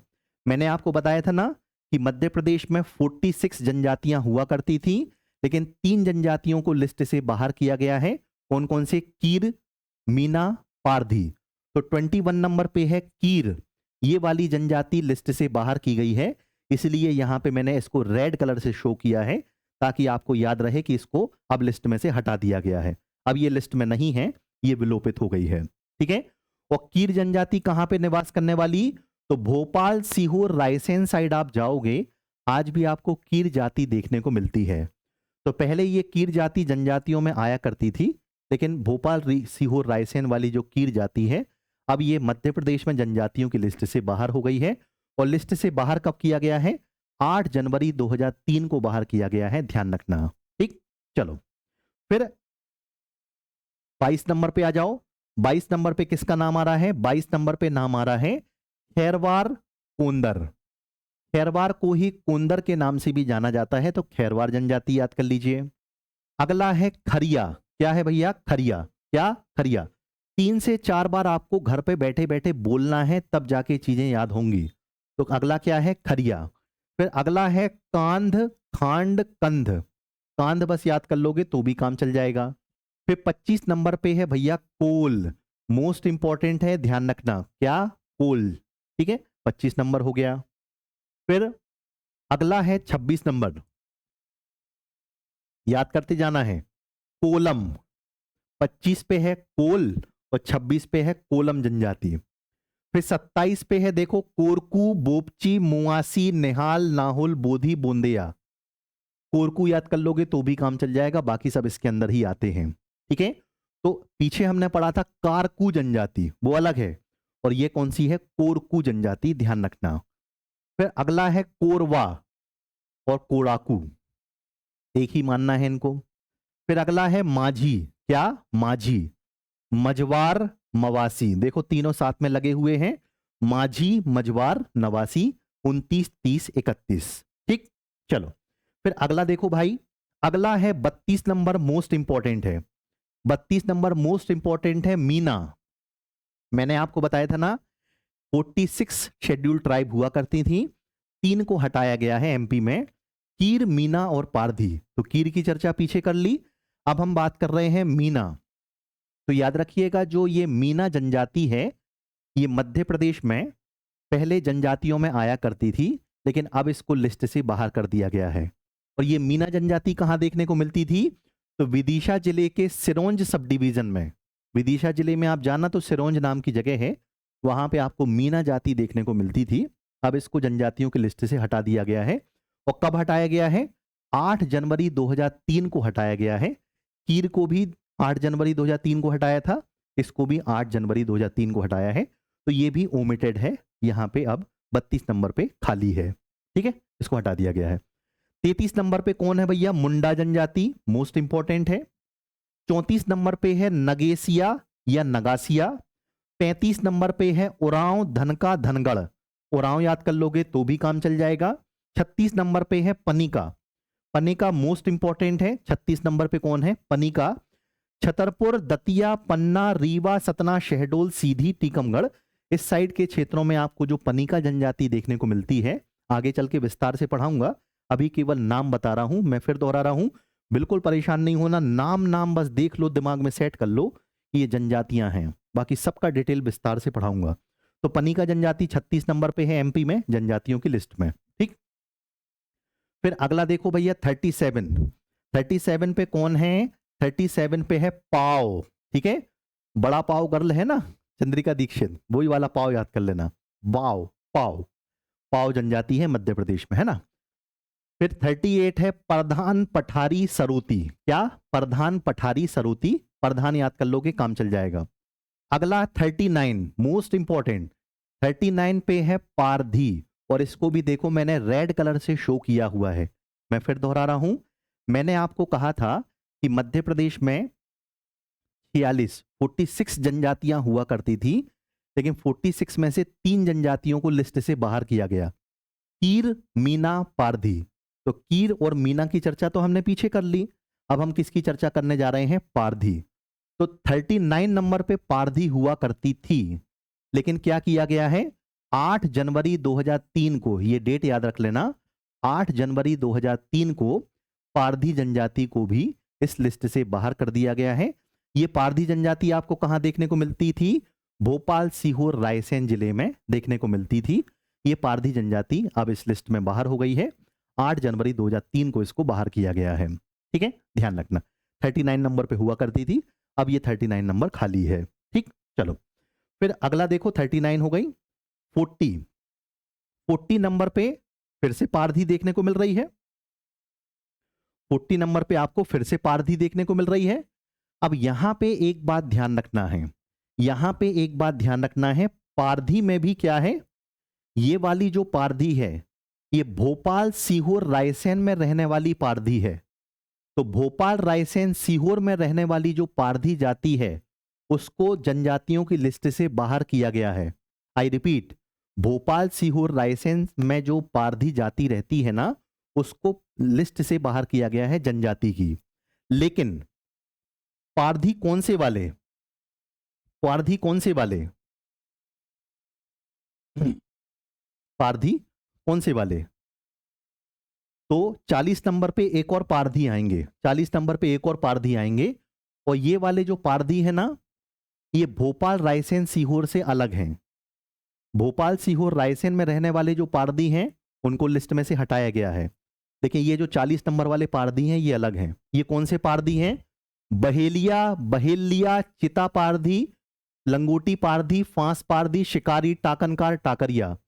मतलब ऐसी जाति जो शिकार करने का काम करती थी, और आज भी कुछ शिकार करते हैं आज भी वो लोग, वो वाले जो पारधी हैं वो आज भी लिस्ट में शामिल हैं। मैं फिर से कह रहा हूं, भोपाल, सीहोर, रायसेन वाली जो पारधी जाति है, उसको लिस्ट में से बाहर किया गया है 39 नंबर। लेकिन जो 40 नंबर पे ये पारधी जाति लिखी है ना, ये आज भी जनजातियों में शामिल है। और ये कौन से पारधी हैं? ये शिकारी वाले पारधी हैं, जो पहले के समय में शिकार करने का काम किया करते थे, और आज भी कुछ लोग शिकारी हैं, है ना। तो ये वाले पारधी लिस्ट में शामिल हैं। बहेलिया, बहेलिया, चीता पारधी, लंगोटी पारधी, फांस पारधी, शिकारी, टाकनकार, टाकरिया। और ये सब कहां निवास करते हुए देखने को मिलेंगे? तो छिंदवाड़ा, मंडला, डिंडोरी, सिवनी, बालाघाट जिले की बैहर तहसील, बैतूल की बैतूल, भैंसदेही और शाहपुर तहसील, जबलपुर जिले की पाटन और सिहोरा और मझौली विकासखंड, है ना, कटनी जिले की मुड़वारा और विजय राघवगढ़ तहसीलों में, और बहुरीबंद तथा ढीमरखेड़ा में, है ना, नर्मदापुरम की बावई, सुहागपुर, पिपरिया और बनखेड़ी तहसीलों में, तथा केसला विकासखंड में, जिला नरसिंहपुर और खंडवा जिले की हरसूद तहसील में। ठीक है, तो पीछे जो पारधी आई थी 39 नंबर पे, 39 नंबर पे, वो भोपाल, सीहोर, रायसेन में रहने वाली पारधी जाति थी, जिसको लिस्ट में से बाहर किया गया है। लेकिन 40 नंबर पे ये वाली जो पारधी है, ये अभी भी लिस्ट में शामिल है। और ये पारधी कहां कहां पे रहते हैं, तो ये स्पेसिफाइड किया गया है। छिंदवाड़ा, मंडला, डिंडोरी, सिवनी, बालाघाट जिले की बैहर तहसील, बैतूल की भैंसदेही, शाहपुर, बैतूल तहसील, जबलपुर जिले की पाटन तहसील और सिहोरा और मझौली विकासखंड, कटनी जिले की मुड़वारा और विजयराघवगढ़, है ना, बहुरीबंद और ढीमरखेड़ा विकासखंड, ये सब कटनी में ही आते हैं। नर्मदापुरम जिले की बावई, सुहागपुर, पिपरिया और बनखेड़ी तहसील और केसला विकासखंड, जिला नरसिंहपुर और खंडवा जिले की हरसूद तहसील। यहां पर रहने वाले जो पारधी हैं वो आज भी जनजाति की लिस्ट में शामिल देखने को मिलेंगे। ध्यान रखना, तो 40 हो गए ये, है ना। फिर 41 नंबर पे लिखा हुआ है परजा। परजा भी क्या है, मध्य प्रदेश में निवास करने वाली जनजाति है। 42 नंबर पे है सहरिया। सहरिया मोस्ट इंपॉर्टेंट है, ध्यान रखना। सहरिया के अंदर आते हैं सहारिया, सेहारिया, सेअरिया, सोसिया, सोर। यहाँ पे एक मात्रा वाला सोर है, तो ये सब सहरियाओं का ही पार्ट है, तो सहरिया जरूर याद रख लीजिएगा। 42 हो गया। 43 पे क्या है, सौता, सोता, ये भी जनजाति है मध्य प्रदेश की। 44 पे है सौर। देखो, ये सोर था, ये सौर है, अलग अलग याद रखना, है ना। 45 नंबर पे है सवर, सवरा, और सबसे लास्ट पे है सौर। सबसे लास्ट पे क्या है, सौर। इसमें बिंदु नहीं लगा था, इसमें बिंदु लगा हुआ है, सौर। ठीक है, तो इस प्रकार से मध्य प्रदेश में ये आपको मैंने क्या बताया, 46 की लिस्ट बताई। किसकी, 46 की लिस्ट बताई। लेकिन 46 में से क्या हुआ है, 3 जनजातियों को लिस्ट में से बाहर किया गया है। कौन कौन सी, एक है कीर, एक है मीना और एक है पारधी। कीर, मीना और पारधी, तो ये 3 बाहर हो गई, तो 46 में से 3 को घटा दो। तो अब वर्तमान में कितनी है मध्य प्रदेश में, तो वर्तमान में मध्य प्रदेश में 43 अनुसूचित जनजातियां निवास करती हैं, ध्यान रखना। क्लियर हो गई बात। चलो फटाफट से जो मैंने ये 46 नाम बताए हैं अभी के अभी रिवाइज करेंगे, ठीक है। अभी के अभी इन नामों को रिवाइज करेंगे फटाफट से, ठीक है।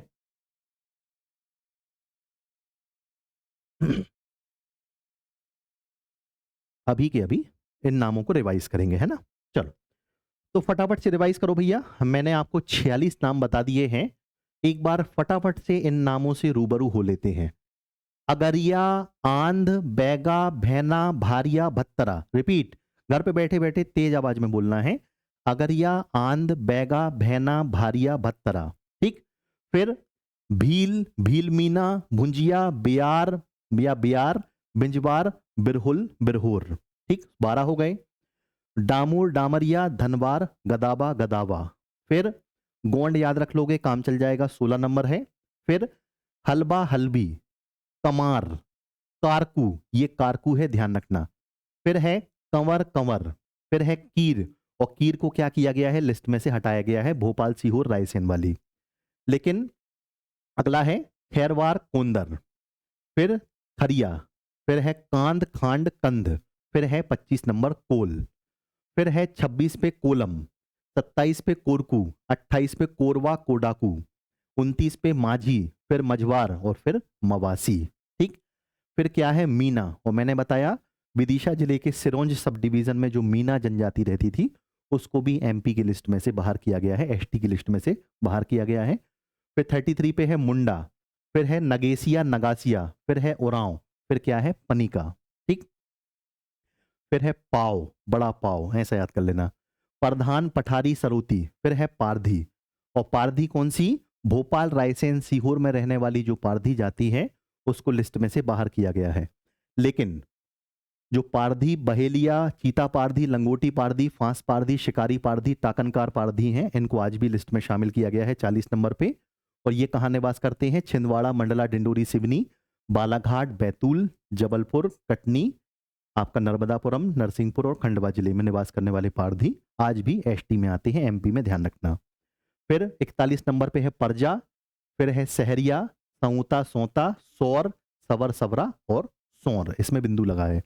46 की लिस्ट दिख रही है, 46 में से 3 को हटा दिया गया है जो रेड पेन से शो थी, तो अब वर्तमान में कितनी है, 43 जनजातियां हैं। क्लियर बात समझ में आ गई। तो मोस्ट इंपॉर्टेंट क्वेश्चन सीधा सा यही बनेगा कि मध्य प्रदेश में कुल कितनी अनुसूचित जनजातियां हुआ करती थी। तो मध्य प्रदेश में पहले 46 अनुसूचित जनजातियां हुआ करती थी। लेकिन कब, ये डेट याद रखना है, 8 जनवरी 2003। 8 जनवरी 2003 को 3 जनजातियां हटाई गई हैं। कौन कौन सी? कीर, मीना और पारधी। तो 46 में से 3 हटा दो तो वर्तमान में कितनी बचेंगी? 43। तो वर्तमान में मध्य प्रदेश में 43 अनुसूचित जनजातियां जो हैं ये अधिसूचित हैं। ये वाली बात आपको यहां पे पता होना चाहिए। ठीक है, चलो अब अगली बात क्या आती है? अगली बात क्या आती है? अगली बात इसमें, अच्छा इसमें समझ लो। अब वर्तमान में कितनी जनजातियां हो गई भैया? तो वर्तमान में मध्य प्रदेश में 43 अनुसूचित जनजातियां हैं। ये वाली बात आपको ध्यान रखना है। 3 तो हट चुकी।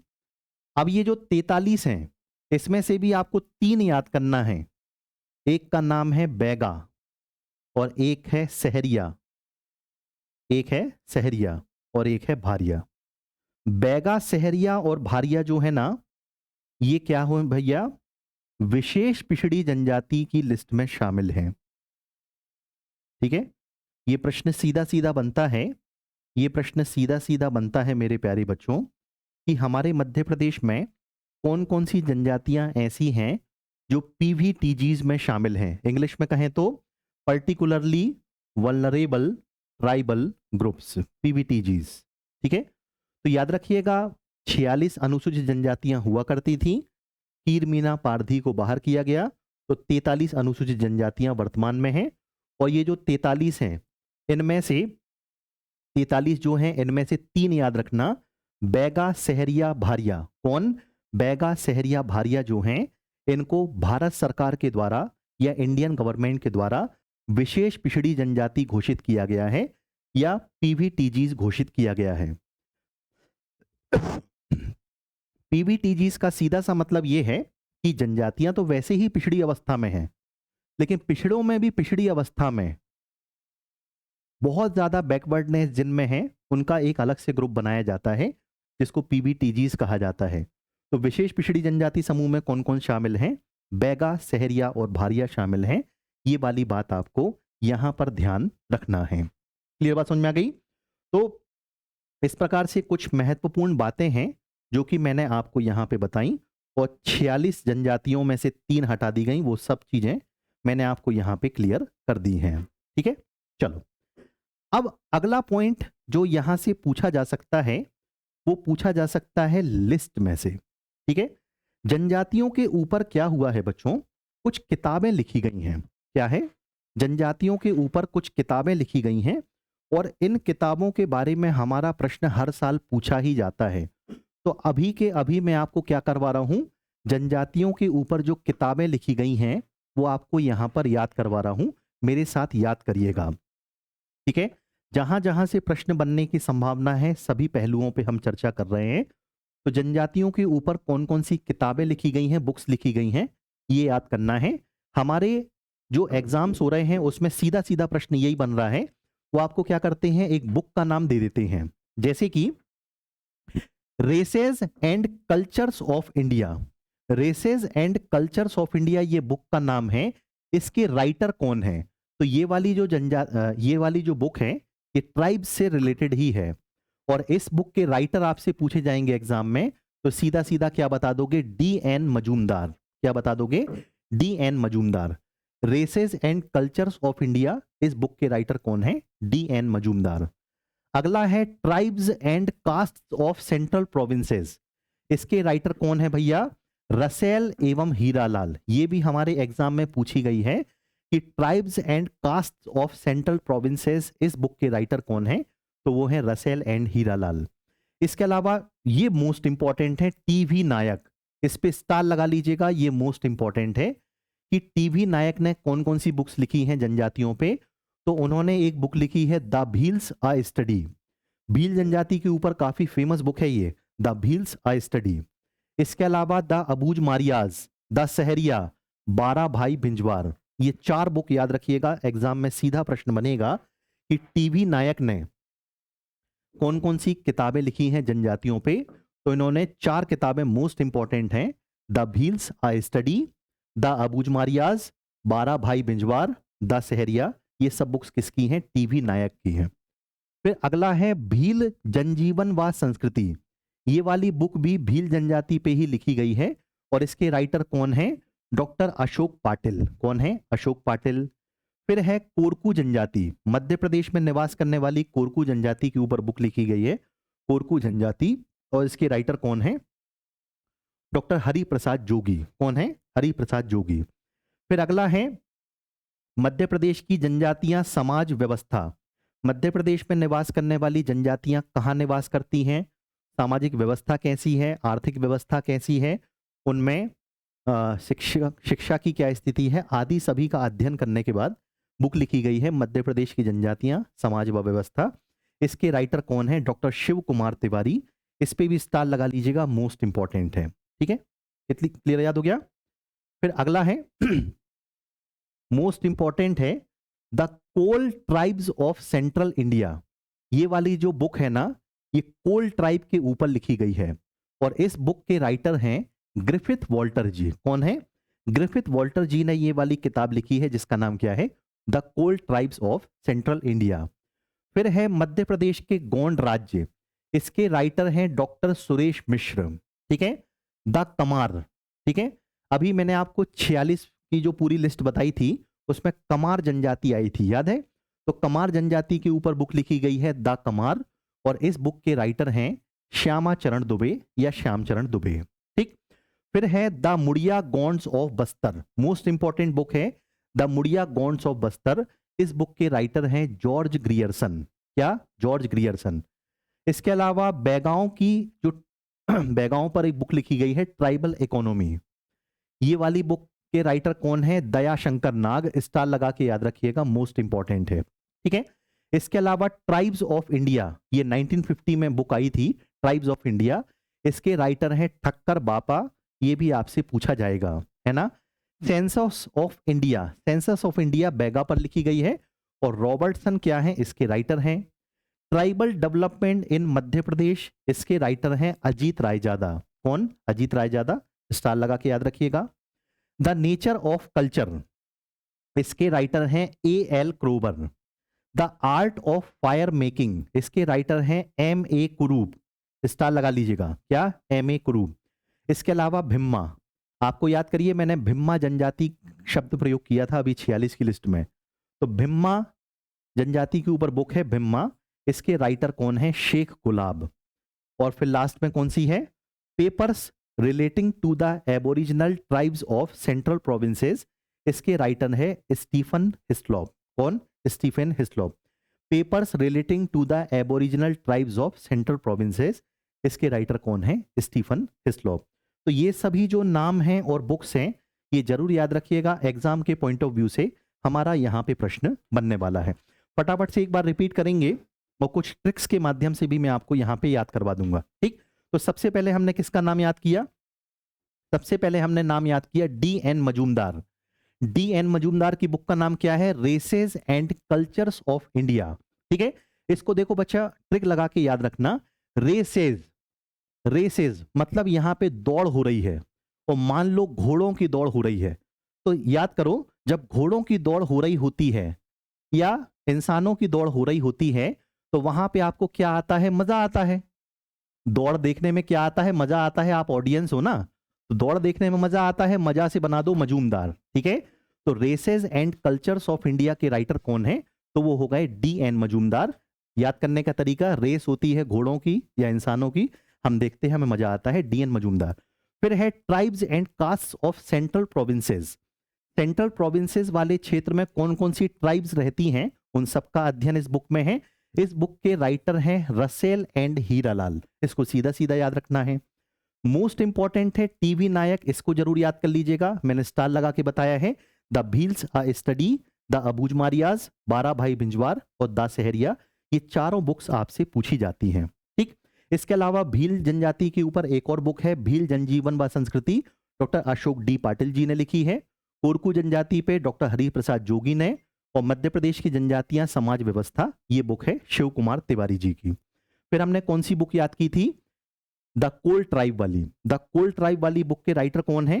तो इसके राइटर हैं ग्रिफिथ वॉल्टर जी। कौन? ग्रिफिथ वॉल्टर जी। क्लियर हो गई बात? ग्रिफिथ वॉल्टर जी को कैसे याद करोगे? ग्रिफिथ, ग्रिफिथ से बना दो गिरना, और यदि हम कीचड़ में गिरेंगे तो हम कैसे हो जाएंगे? काले हो जाएंगे। ठीक है, कीचड़ में गिरोगे तो मुंह छप जाएगा, काले हो जाएंगे। तो वहां से चीजों को थोड़ा सा लिंक करने का प्रयास करो। ग्रिफिथ वॉल्टर जी, ग्रिफिथ मतलब गिरना, गिरना मतलब कीचड़ में गिरना, कीचड़ में गिरोगे तो काले हो जाओगे, तो कोल। तो the Kol tribes of central India, Griffith Walter ji. ठीक। मध्य प्रदेश के गोंड राज्य किसने लिखी है? डॉक्टर सुरेश मिश्र ने, सीधा सीधा याद हो जाएगा। द कमार, द कमार जनजाति के लेखक कौन है? तो वो है श्यामा चरण दुबे जी। ठीक, क्लियर है। फिर अगला, द मुड़िया गॉन्ड्स ऑफ बस्तर, इसके writer George Grierson. Tribal economy, ये दयाशंकर नाग जी ने लिखी है। ट्राइब्स ऑफ इंडिया, ये मोस्ट इंपॉर्टेंट है, 1950 में ये बुक आई थी। इसके राइटर हैं ठक्कर बापा जी, और जिनको मैंने पीछे बताया था जनजातियों के पितृ पुरुष कहकर संबोधित किया जाता है। ठीक। फिर है सेंसस ऑफ इंडिया, इसके राइटर हैं रॉबर्टसन। ठीक। Tribal development in Madhya Pradesh, Madhya Pradesh में जनजातियों का विकास, इसके राइटर हैं Ajit Raizada. The nature of culture, A.L. Kroeber ji के द्वारा लिखी गई है। फिर है the art of fire making, इसके राइटर हैं M.A. कुरूप। कैसे याद करोगे? The art of fire, fire का मतलब होता है आग या अग्नि। ठीक है, यदि घर में आग लग गई, ठीक है, और घर में आग लग गई और भगवान ना करे ऐसा हो कि यदि कोई जल जाता है, उसका चेहरा जल जाता है, तो क्या वो सुंदर बचेगा? क्या नहीं, फिर वो कैसा देखने लगेगा? कुरूप दिखने लगेगा। ऐसा थोड़ा सा लिंक करने का प्रयास करा करो। तो यदि घर में आग लग गई, किसी का चेहरा जल गया, तो वो कैसा दिखने लगेगा? कुरूप दिखने लगेगा। तो the art of fire making M.A. कुरूप जी के द्वारा लिखी गई है, सीधा सीधा याद करना है। फिर भिम्मा के ऊपर किसने लिखी है? शेख गुलाब ने। और लास्ट मैंने आपको याद कराई, papers relating to the aboriginal tribes of Central Provinces, इसके राइटर हैं आपके स्टीफन हिस्लॉप। लिख कर ले लो, यहां से एक प्रश्न आया है।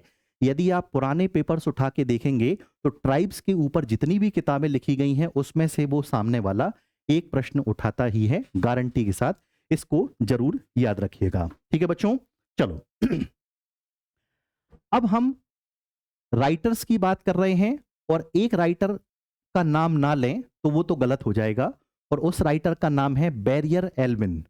हमने यहां पर बहुत सारी बुक्स पढ़ी, और बुक्स पढ़ी, उनके राइटर पढ़े, लेकिन इनमें से एक राइटर सबसे ज्यादा फेमस है और जो हमारे एग्जाम में प्रश्न भी बनाता है। और वो प्रश्न बनाने वाला राइटर कौन है? प्रश्न बनाने वाला राइटर कौन है?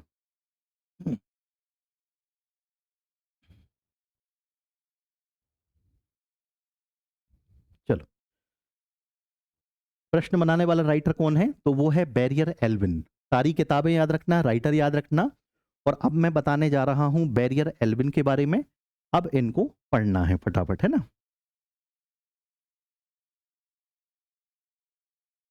चलो, एक बार मुझे कंफर्म करिए, यहां तक की बातें सभी बच्चों को समझ में आ गई हैं क्या?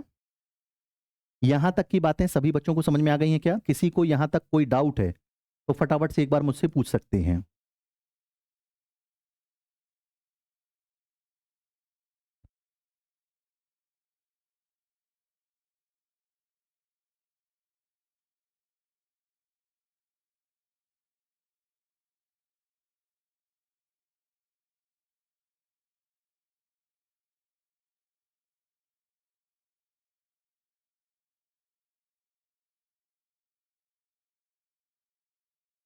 चले, तो यहां तक की बातें सभी बच्चों को समझ में आ गई हैं क्या? फटाफट से एक बार मुझे कमेंट करके बता दीजिए। वेरी गुड, यहां तक की बातें सारे बच्चों को समझ में आ गई हैं। चलिए, अब बच्चों हम इसी क्रम में आगे बढ़ रहे हैं। तो मैंने आपको अभी अभी राइटर का नाम बताया, है ना, बुक का नाम बताया। इनमें से एक राइटर आपको जरूर याद रखने हैं, और मोस्ट इंपॉर्टेंट क्वेश्चन जहां से बनेगा वो नाम है बैरियर एल्विन। क्या नाम है? Verrier Elwin. इनके बारे में हमें बात करनी है, ये मोस्ट इंपॉर्टेंट राइटर हैं। क्या क्या खास बातें हैं, सुनना, प्रश्न बनेगा। बैरियर एल्विन की यदि हम बात करें तो इनका जन्म इंग्लैंड में हुआ था, लेकिन ये इंडिया में काफी लंबे समय तक रहे हैं, और इंडिया में इन्होंने ट्राइब्स के ऊपर काफी विश्लेषण किया है या स्टडी की है। तो ये इंग्लैंड में तो जन्म लिया है, लेकिन अंग्रेजों के समय पे ये भारत में भी रहे हैं, और इसीलिए इनको कहते हैं भारतीय मानव विज्ञानी या इंडियन एंथ्रोपोलॉजिस्ट ये रहे हैं, ना, इंडियन एंथ्रोपोलॉजिस्ट ये रहे हैं। अब जब ये इंडिया में थे तो गांधी जी के काफी निकट हुआ करते थे। तो ऐसा बताया जाता है कि गांधी जी क्या मानते थे? इनको अपना बेटा मानते थे। किसको? बैरियर एल्विन को। और बैरियर एल्विन जो है इन्होंने ट्राइब्स के ऊपर काफी रिसर्च की है, और इस लेवल पे रिसर्च की है कि इन्होंने ट्राइब्स की जो कन्या है या लड़की है उससे शादी तक की है, ताकि हम गहराई से ट्राइब्स के बारे में जान सकें। तो इनके बारे में कहा जाता है कि बैरियर एल्विन ने क्या किया था, एक कोसी नामक गोंड जनजाति की लड़की से शादी भी की थी। मतलब आप समझ पा रहे हो, एक एंथ्रोपोलॉजिस्ट जो है वो किस लेवल पे जाकर के अध्ययन कर रहा है, स्टडी कर रहा है, कि उसने स्टडी करने के लिए क्या किया, कोसी नामक गोंड जनजाति की लड़की से विवाह भी किया, ताकि हम गोंड जनजाति को गहराई से समझ सकें, उनकी रीति रिवाज परंपराओं को जान सकें। ठीक है, इसके अलावा इन्होंने एक पुनः विवाह और किया है जिसका नाम है लीला। ठीक है, तो कोसी नामक गोंड जनजाति की लड़की से भी विवाह किया था, इसके अलावा लीला नामक प्रधान गोंड जनजाति की लड़की से भी इन्होंने विवाह किया था, ताकि ये गोंड जनजाति के ऊपर और भी ज्यादा रिसर्च कर सकें। ठीक है, साथ ही साथ इनके बारे में एक खास बात ध्यान रखना कि इन्होंने जनजातियों के लिए एक अलग निवास की चर्चा की। मतलब इनका कहना यह था कि जो जनजातीय वर्ग है ये वैसे ही भौगोलिक अलगाव रखते हैं, समाज से अलग रहना पसंद करते हैं, सुदूर ग्रामीण क्षेत्रों में, जंगल के क्षेत्रों में, पहाड़ी क्षेत्रों में निवास करना पसंद करते हैं। तो इन्होंने इसी चीज की तरफदारी की थी बैरियर एल्विन ने, कि इन्होंने जनजातियों के लिए एक अलग निवास की चर्चा की, और इसी पॉलिसी को कहा जाता है नेशनल पार्क पॉलिसी। क्या कहा जाता है, नेशनल पार्क पॉलिसी कहा जाता है। तो आपका सीधा सीधा प्रश्न यही बनने वाला है, आपका सीधा सीधा प्रश्न यही बनने वाला है कि नेशनल पार्क पॉलिसी क्या है। तो याद रखिएगा, नेशनल पार्क पॉलिसी का मतलब है जनजातियों के लिए अलग निवास, और इस कॉन्सेप्ट की चर्चा किसने की थी, बैरियर एल्विन ने की थी।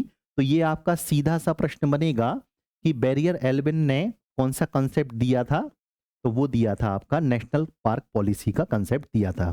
ठीक है, चलो अब ये जो बैरियर एल्विन है इन्होंने मानव शास्त्री के रूप में काम किया, ट्राइब्स के ऊपर काफी विश्लेषण किया, अध्ययन किया, तो इनको भारत सरकार कोई ना कोई प्राइज भी देगी। तो याद रखिएगा 1961 में इन्हें पद्म भूषण पुरस्कार से सम्मानित किया गया था। ठीक है, ऑनर्ड विथ पद्म भूषण इन 1961, और साथ ही साथ 1965 में क्या किया गया है, इनको साहित्य अकेडमी अवार्ड या पुरस्कार भी दिया गया है। तो 1961 में क्या मिला, भारत सरकार ने पद्म भूषण पुरस्कार दिया है, और 1965 में बैरियर एल्विन को साहित्य अकादमी पुरस्कार मिला है। और इन्होंने एक ऑटोबायोग्राफी लिखी थी, इस पे स्टार लगा लीजिए, मोस्ट इंपॉर्टेंट है, एग्जाम में आएगी भी। इनकी जो ऑटोबायोग्राफी है उसका नाम है the tribal world of Verrier Elwin.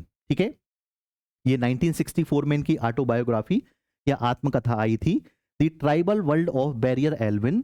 और ये कब आई है, 1964 में। ये सीधा प्रश्न आपका बन सकता है। ठीक है, अब ये जो बैरियर एल्विन साहब हैं भाई, इन्होंने कई सारी किताबें लिखी हैं। क्या किया है, बैरियर एल्विन साहब ने कई सारी किताबें लिखी हैं, और कोई किताब आए ना आए, और कोई किताब तुम्हारे पेपर में आए ना आए, बैरियर एल्विन साहब की किताबें जरूर पूछी जाती हैं।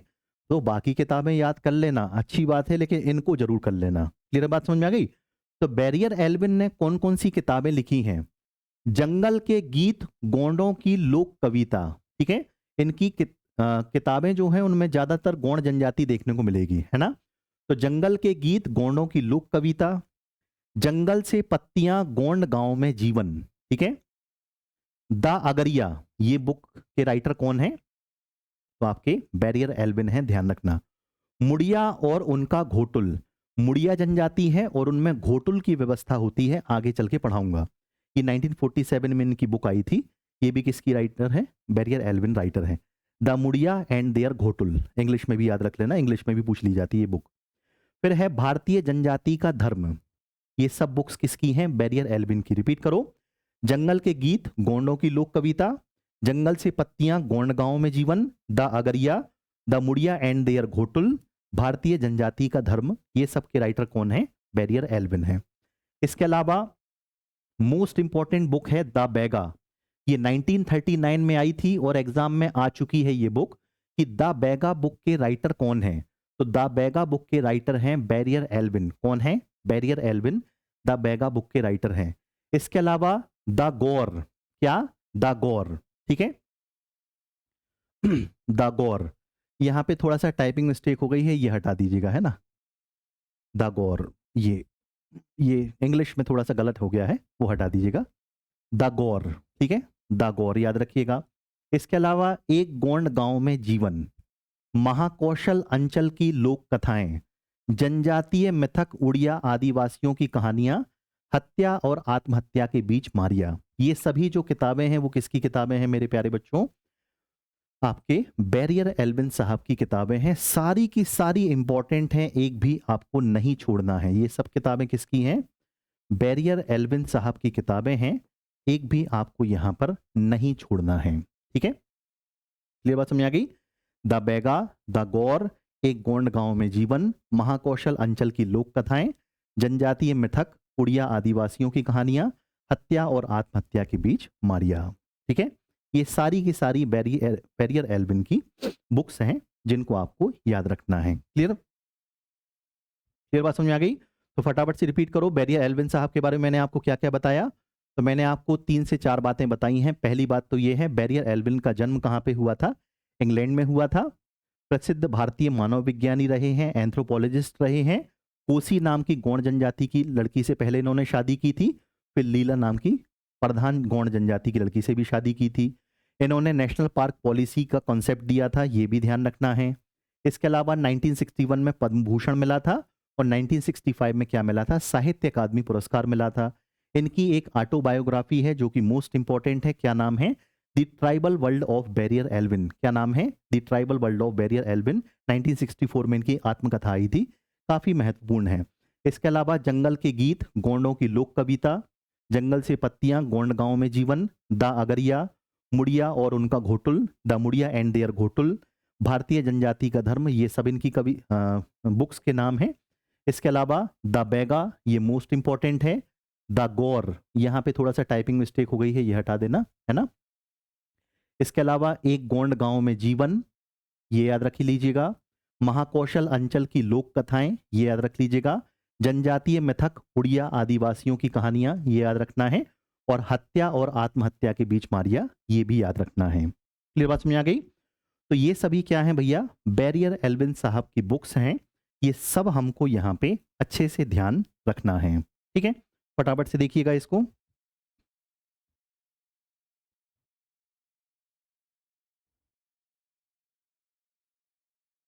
ये सभी बैरियर एल्विन साहब की किताबें हैं, एकदम कंठस्थ होनी चाहिए आपको।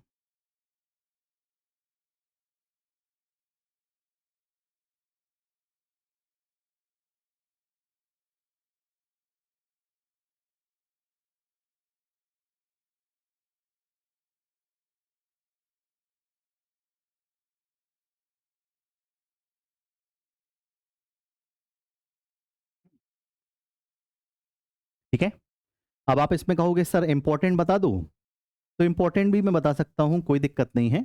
पता है क्या इंपॉर्टेंट है? सबसे ज्यादा इंपॉर्टेंट है द बेगा, द गौर।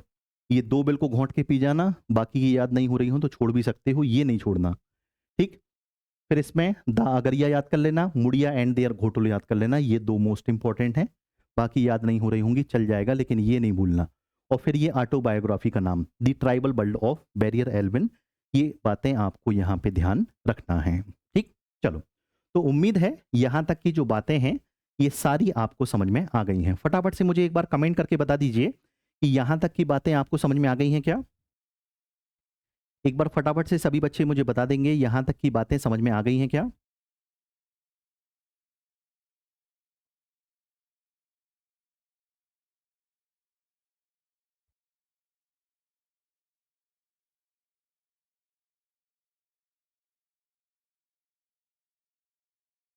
फिर एक बार हम पूरा एक बार रिवीजन कर लेते हैं, आज हम लोगों ने क्या क्या पढ़ा। ठीक है, आज हम लोगों ने बिल्कुल बेसिक बेसिक पढ़ा है, एग्जाम की नीड के हिसाब से पढ़ा है, और आपका मैंने थोड़ा सा बेस तैयार किया है, उसका फटाफट से मैं आपको रिवीजन करवा रहा हूं। वेरी गुड, स्वाति जी को समझ में आ गया है। ठीक है, और भी बच्चे एक बार बता देंगे मुझे। कोई भी डाउट हो तो एक बार आप कमेंट बॉक्स में भी पूछ सकते हैं, बेझिझक पूछ सकते हैं, आपके सारे प्रश्नों का स्वागत है ना। चलो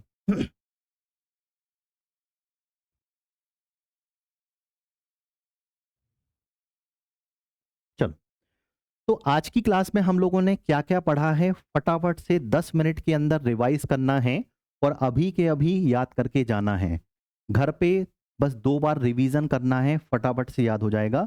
अभी का काम अभी खत्म कर लो। चलो, तो सबसे पहले बच्चों आज हम लोगों ने मध्य प्रदेश सामान्य ज्ञान एमपी जीके की क्लासेस शुरू की और मैंने आपको बताया कि मध्य प्रदेश की जनजातियां हम लोग यहाँ पे पढ़ना शुरू करेंगे। तो सबसे पहले मैंने आपको क्या बता दिया, मध्य प्रदेश की जनजातियों के अंदर आपको क्या क्या पढ़ना है, पूरा का पूरा सिलेबस बताया। सिलेबस के पढ़ने के बाद फिर हम लोगों ने फर्स्ट टॉपिक शुरू किया और आज का हमारा फर्स्ट टॉपिक रहा मध्य प्रदेश में जनजातियों का सामान्य परिचय तथा भौगोलिक विस्तार। ठीक है, सामान्य परिचय पढ़ना शुरू किया, उसके बाद भौगोलिक विस्तार पढ़ेंगे। तो सामान्य परिचय के अंतर्गत सबसे पहले मैंने आपको जनजातियों की परिभाषा बताई। जनजातियों की परिभाषा में हमने क्या डिस्कस किया कि जनजाति अथवा आदिवासी ऐसे मानव समूह हैं जो आज भी विकास के सोपान में सबसे निचले पायदान पर हैं, आज भी पिछड़ी अवस्था में जीवन यापन करते हैं। इनकी क्या क्या विशेषताएं होती हैं, तो हमने डिस्कस किया कि एक निश्चित भौगोलिक क्षेत्र में दुर्गम वनों, जंगलों, पहाड़ी क्षेत्रों में निवास करना पसंद करते हैं। इनकी विशिष्ट प्रकार की बोली होती है, आज भी आदिकालीन धर्म, रीति रिवाज, परंपराओं को मानते हैं और सामाजिक, आर्थिक और शैक्षणिक रूप से इनमें पिछड़ापन पाया जाता है। तो ये सब क्या है, जनजातियों की विशेषताएं हैं या परिभाषा हैं। फिर हम लोगों ने भारतीय संविधान की बात की कि भारतीय संविधान में जनजातियों के बारे में कहाँ चर्चा की गई है। तो वहां पे मैंने आपको बताया कि आर्टिकल 366 सेक्शन 25 याद रखिए और आर्टिकल 342 याद रखिए। इसमें हमने बात की कि 366 सेक्शन 25 में लिखा हुआ है कि जनजातियों से तात्पर्य उन सभी जनजातीय समुदायों या उनके अंशों या समूहों से है जो आर्टिकल 342(1) में जनजातियों के रूप में मान लिए गए हैं। मतलब ऐसी सभी जातियां जो आर्टिकल 342(1) में जनजातियों के रूप में मान ली गई हैं, वे सभी जनजातियां कहलाती हैं। ऐसा अनुच्छेद 366 खंड 25 कहता है। फिर 342(1) में क्या लिखा हुआ है, तो 342(1) में ये लिखा हुआ है कि जो भारत के प्रेसिडेंट हैं या राष्ट्रपति हैं, वो किसी भी राज्य और केंद्र शासित प्रदेश के संबंध में और जहां वह राज्य है वहां उसके राज्यपाल से या गवर्नर से परामर्श करने के पश्चात लोक अधिसूचना जारी करते हैं और लोक अधिसूचना के अंतर्गत उन जातियों या जनजातीय समुदायों जनजातीय समुदायों के हिस्सों को अनुसूचित जनजाति की लिस्ट में शामिल कर देते हैं। हर राज्य की अलग अलग जनजाति की लिस्ट होती है, ध्यान रखना। मध्य प्रदेश की भी अलग से जनजाति की लिस्ट है, ध्यान रखना। ठीक है, फिर हम लोगों ने ये सीखा कि जनजातियों को अलग अलग नाम क्या क्या दिए गए हैं।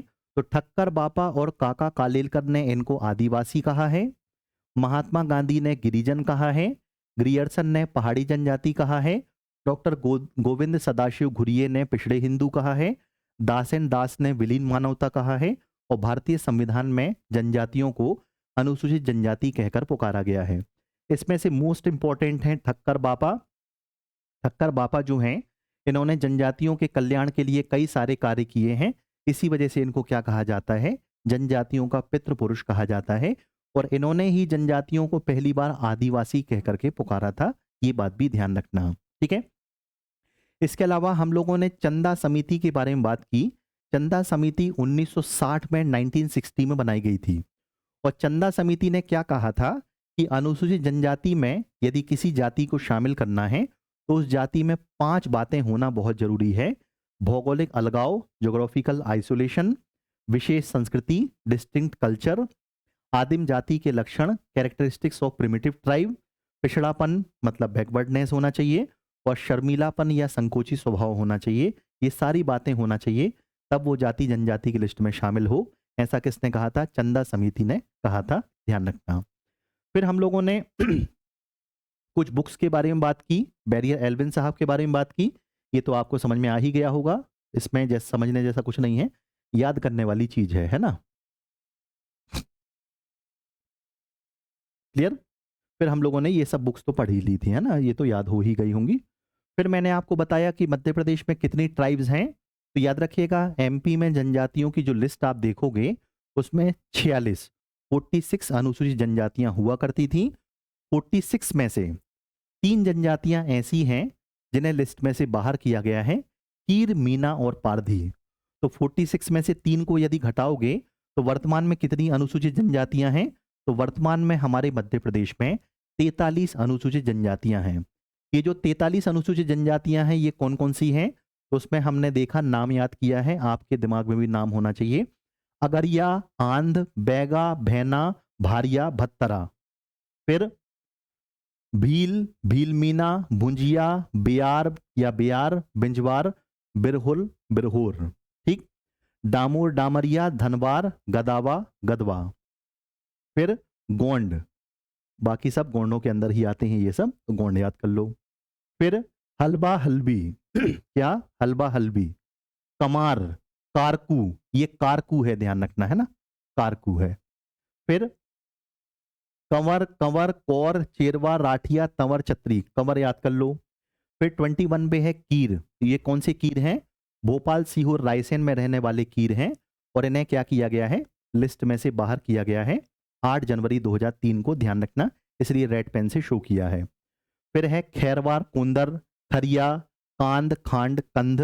फिर है कोल, 26 नंबर पे है कोलम, 27 पे है कोरकू, कोरकू याद कर लो। 28 पे है कोरबा, कोड़ाकू। 29 पे है माझी, 30 पे है मझवार, 31 पे है मवासी। फिर है 32 नंबर पे मीना, मीना जनजाति कहाँ?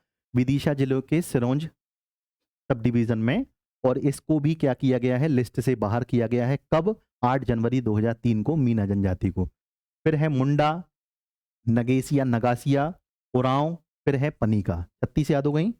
फिर पाव, बड़ा पाव, पाव, प्रधान। फिर है 39 नंबर पे पारधी, और पारधी कौन सी वाली? भोपाल, रायसेन, सीहोर में रहने वाली जो पारधी जाति है, इसको 8 जनवरी 2003 को क्या किया है? लिस्ट से बाहर किया गया है, तो ये वाली पारधी भी लिस्ट से बाहर है। लेकिन 40 नंबर पे जो पारधी लिखी है, कौन सी पारधी? बहेलिया, बहेलिया, चीता, लंगोटी, फांसी पारधी, शिकारी, टाकनकार, टाकरिया।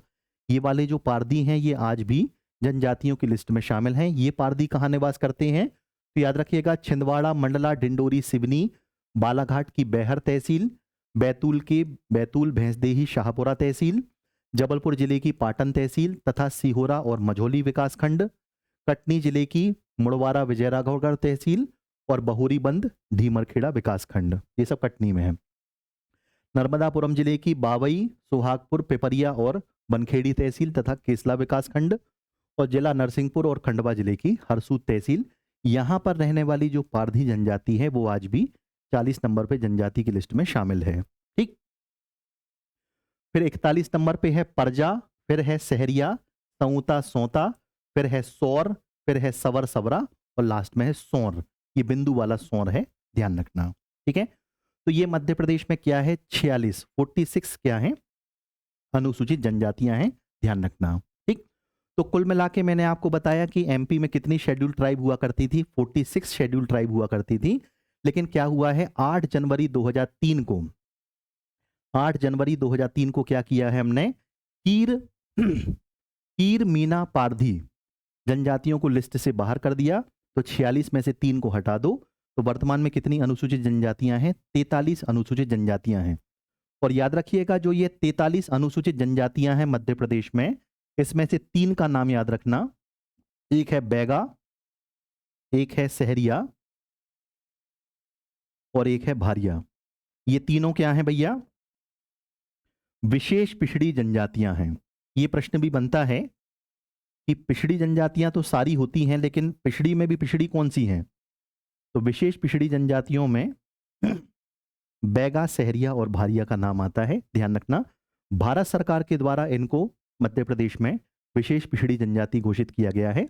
इनको इंग्लिश में कहते हैं पीवीटीजीज।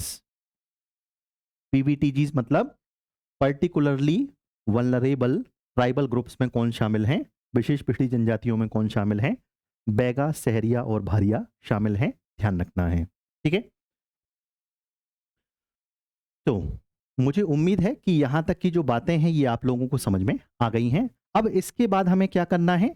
इसके बाद हमें मध्य प्रदेश में जनजातियों के बारे में और अध्ययन करना है कि मध्य प्रदेश में ट्राइबल पॉपुलेशन कितनी है, कहाँ पे क्या है, एमपी के वेस्ट में कौन सी जनजातियां रहती हैं, ईस्ट में कौन सी जनजातियां रहती हैं, आदि आदि बहुत सारे मुद्दों पे हमें चर्चा करनी है। देखिए, इनकी जो चर्चा है ये हम कब करेंगे? नेक्स्ट वीडियो लेक्चर में करेंगे। ठीक है, चलिए। तो फटाफट से मुझे एक बार कमेंट करके बताइए, यहां तक की बातें सभी बच्चों को समझ में आ गई हैं क्या? यहां तक यदि आपका कोई भी डाउट है तो फटाफट से पूछ लीजिए। इसके बाद की जो चर्चा है ना, वो नेक्स्ट वीडियो लेक्चर में हम करेंगे। ठीक है, इसके बाद की जो भी चर्चा है वो नेक्स्ट वीडियो लेक्चर में हम लोग करने वाले हैं। यहां तक कोई भी डाउट हो तो फटाफट से पूछ लीजिए।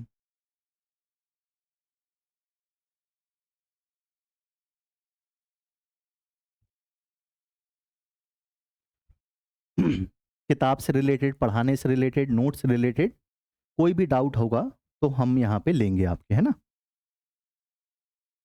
कोई भी डाउट नहीं है? स्वाति जी का आ गया, यस सर, कोई डाउट नहीं है। बहुत बढ़िया। यदि कोई डाउट नहीं है तो इससे अच्छी तो कोई बात हो ही नहीं सकती, है ना? चलो, चलिए, तो उम्मीद है सारी बातें आपको समझ में आ गई हैं। फिर इसके आगे की जो चर्चा है ये नेक्स्ट वीडियो लेक्चर में हम करेंगे। इतना आप लोग याद करके आइएगा। उम्मीद है साथ के साथ याद करते चलेंगे तो किसी भी प्रकार की दिक्कत नहीं होने वाली। ठीक है,